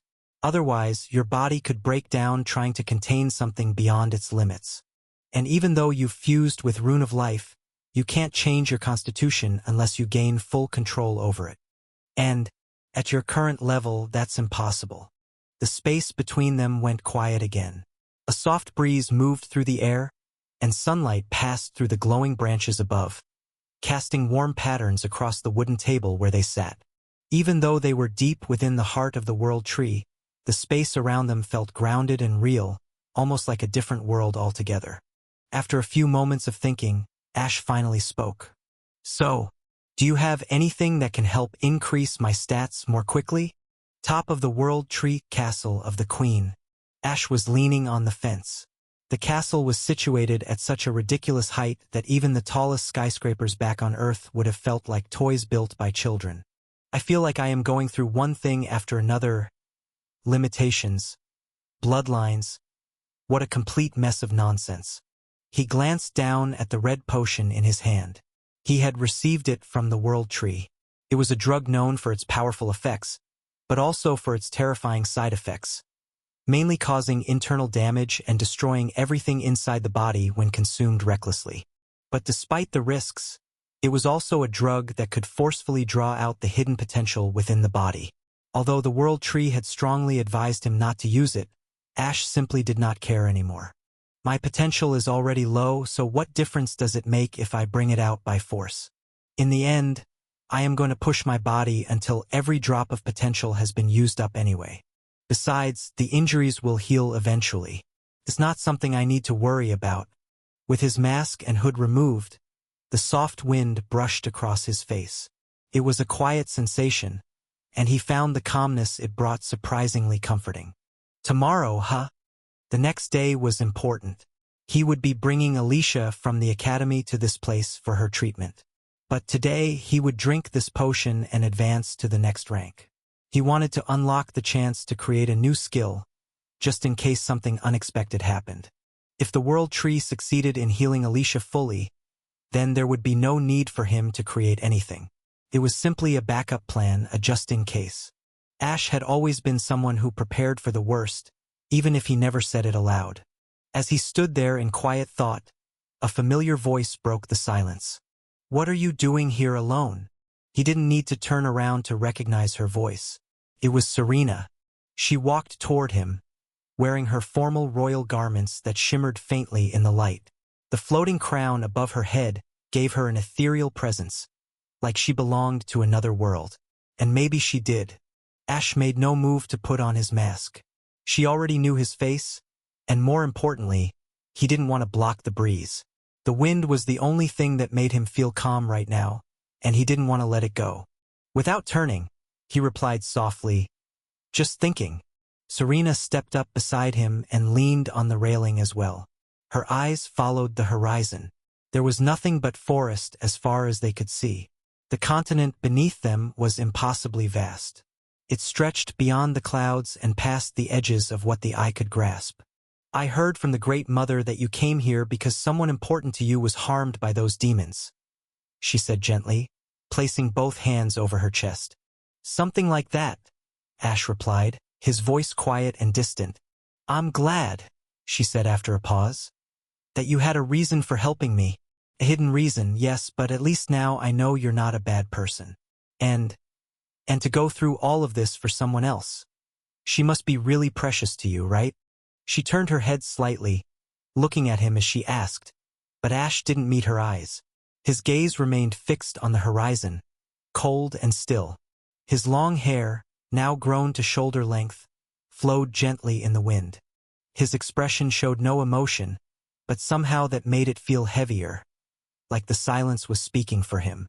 It was the kind of moment that would leave a lasting impression in someone's heart. "Yeah, she is. I'll be bringing her here tomorrow.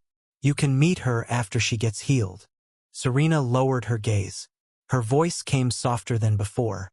"All right?" But then a sudden thought crossed her mind, and her eyes widened slightly. "Wait, could she be? Is she your sister?" Boink! "What the hell are you blabbering about?" Ash asked while gently knocking his knuckle against her forehead.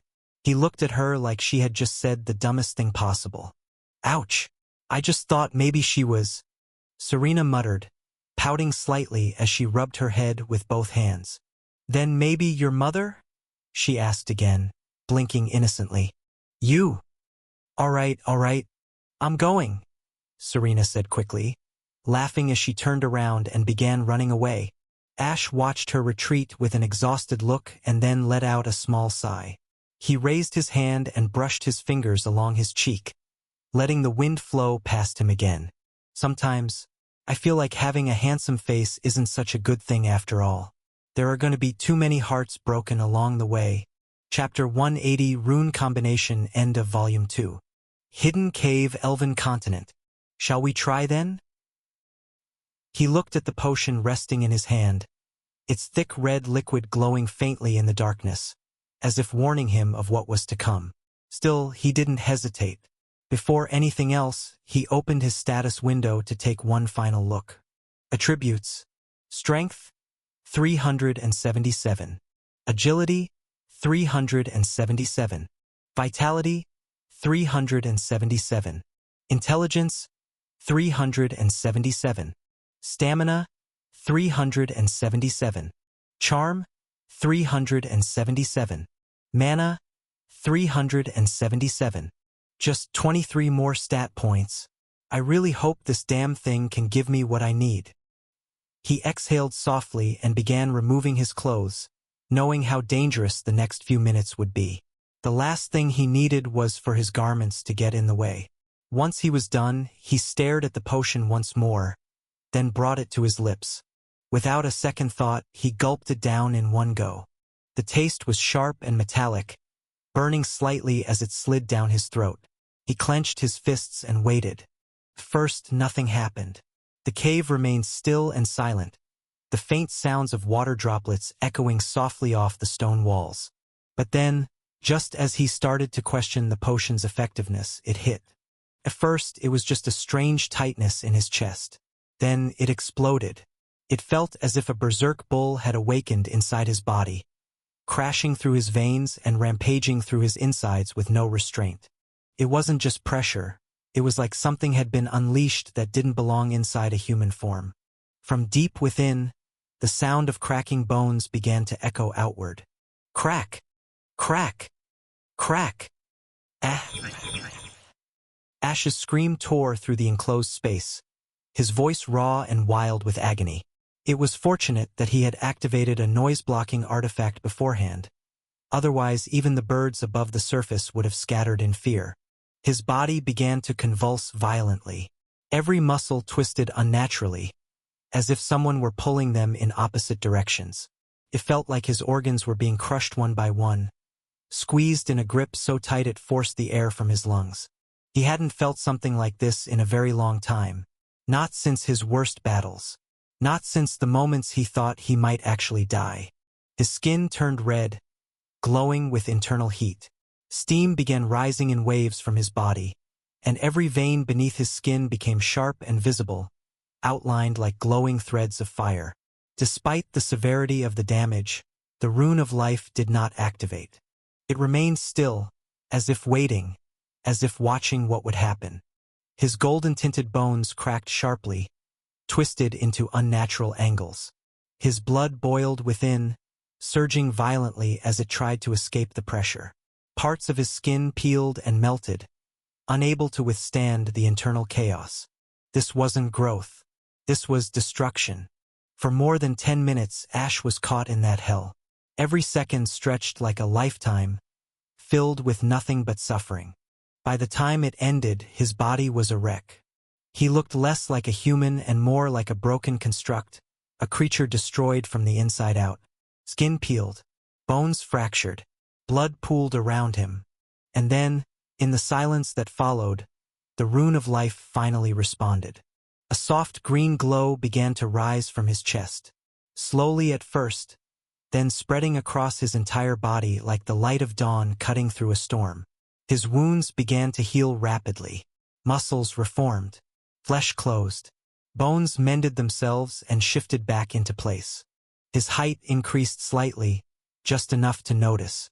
His silvery hair turned whiter, almost like frost touched by moonlight. His skin, already pale, took on an even more ethereal quality, as though he had been sculpted from marble. Yet all of it was stained red, covered in layers of dried blood that clung stubbornly to his skin. Time passed in silence, save for the soft humming of mana as it worked within him. Almost 3 hours later, his body finally moved. Blink! Blink! His eyes opened slowly. The rocky ceiling above was the first thing he noticed. Right? I lost consciousness after drinking the potion. His thoughts came sluggishly, as if rising from the depths of murky water. He took a deep breath and tried to push himself up, but his body refused to move properly. He collapsed back onto the cold stone floor with a soft grunt. What is going on? My limbs feel like they've lost all their strength. I can't even lift my hand properly. He stared up at the ceiling in frustration.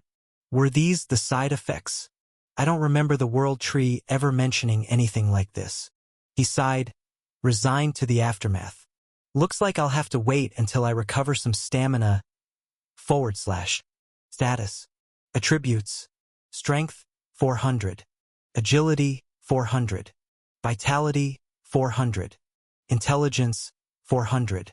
Stamina, 400. Charm, 400. Mana, 400. Nice, my stats are finally maxed out for this rank. I now just need to connect another rune to the tree in my soul space. Once that's done, I'll be able to advance to the next rank. But the question is, which rune should I use? Ash closed his eyes for a moment, letting his thoughts wander as he sat in silence. The decision felt important, but he couldn't find any particular logic pointing him in one direction. After thinking about it for nearly 10 minutes, he made his choice. He decided to go with the rune of concealment. There was no deep reasoning behind it. No complex strategy or foresight. He just felt like choosing it. That was all. Now that I'm about to enter my soul space for the second time, I should also take this opportunity to change the anchor of my runic magic. Instead of my core, I believe linking it directly to the tree inside my soul will offer far better control and efficiency. This wasn't just a random thought. It made sense. If the runic spells were drawn through the tree in his soul space, their connection to the runes would become more stable and powerful. However, Ash knew there were limits.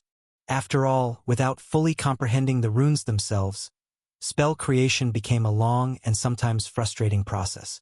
It wasn't as simple as imagining something and making it real. The theory that existed in his mind might not always align with the nature of the rune. Sometimes, the concept required to form a particular spell might be completely missing, simply because he didn't possess the rune that represented that specific truth. Even if I manage to picture a spell clearly in my head, there's always a chance it won't work. The reason is simple: the rune might not agree with the logic, or the concept might not exist within the set of runes I've bonded with, or my imaginative theory is wrong. Of course, if I had a deeper understanding behind each rune, it would make everything much easier. But for now, that kind of comprehension is still far beyond my reach. He slowly inhaled and exhaled, letting the tension ease out of his shoulders. Then, with calm focus, he directed his attention to the center of his forehead, his glabella. His breath slowed, and his mind began to empty. Within a few seconds of steady concentration, a pull emerged from within. It wasn't forceful, but it was unmistakable. His consciousness began to drift, gently pulled inward. It was like sinking beneath still water. After entering his soul space, Ash found himself standing directly in front of the massive black tree once again. The sky above stretched endlessly, painted in a calm shade of blue, as if frozen in time. But the water below, covering the ground like a mirror, was black and murky. It didn't reflect the sky. It didn't shine. It looked heavy and cold, almost like it was hiding something beneath its still surface. Those chaotic memories floated near the surface, polluting everything with their presence. As for his true memories, the ones that were completely his, they were hidden far beneath the darkness. Letting out a long breath through his nose, Ash lowered himself onto the ground in front of the tree. He didn't waste time. With calm focus, he began to repeat the entire process he always followed when creating spells. One by one, he reviewed the theories and concepts in his mind and began storing them into the tree. Although the process was long and draining, there was no other way. Luckily, with his sharp memory, it didn't take him too long. In soul space, time moved differently. Around one whole day passed, and by the end of it, he had successfully encrypted every spell theory he had created into the tree. He left nothing behind. The only thing still left was testing those spells in reality. But that could wait. He didn't need to do it now. Once that was done, Ash turned his focus to the next step. He called out to the rune of concealment within his mind and willed it to fuse with the tree's trunk. The moment he did, something shifted. As if it had been waiting for that command, the symbols that floated around the tree like a slow-moving barrier suddenly began to react. They shimmered faintly and drifted down, moving toward the thick black bark of the tree. One by one, those symbols began to merge into the surface, like drops of water being absorbed by dry earth. The moment the rune completely fused, the tree began to glow softly, and this time Ash could see everything clearly. There was no bright light. Lines of dark gray light started to spread across the trunk. They moved like veins, carrying some kind of quiet energy across the tree. The tree already had silver and white veins. And then the leaves bloomed. Some of the branches began to bloom with new leaves, dark gray in color, shaped differently from the others. The older ones also became more vibrant, their colors deepening as if the rune had awakened something in them. The entire tree grew taller and thicker. Its branches stretched higher into the sky, and its roots seemed to dig deeper into the water below. The energy inside the soul space shifted. Outside of his soul space, his real body began to glow. A faint aura surrounded him for a few seconds before fading away. That was it. Ash had reached adept rank. There was no huge power surge, no sudden boost in strength. For most people, ranking up meant removal of impurity from their mana core and a purging of filth and dirtiness in their body. That process alone gave a huge jump in strength and clarity. But Ash was different. His mana core had already been refined. There were no impurities left in his body. Everything that could be cleansed had already been purified through pain and force. There was nothing left to remove. So his breakthrough was silent, almost like a formality. Ash stretched his neck a little and took a deep breath. Status. Status. Name Ashburn. Race human. Age 15. Class Magic Swordsman. Unique. Rank Adept. D rank 0%. Affinity Lightning, Life, Death, Space. Attributes: Strength 401.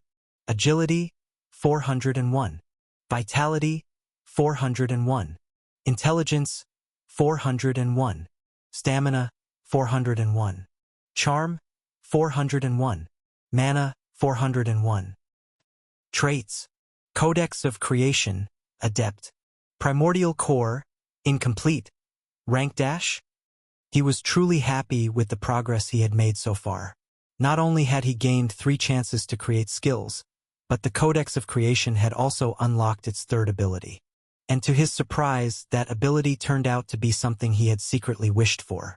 He hadn't spoken it aloud, hadn't expected it to come true this easily, but somehow he got exactly what he had been hoping for.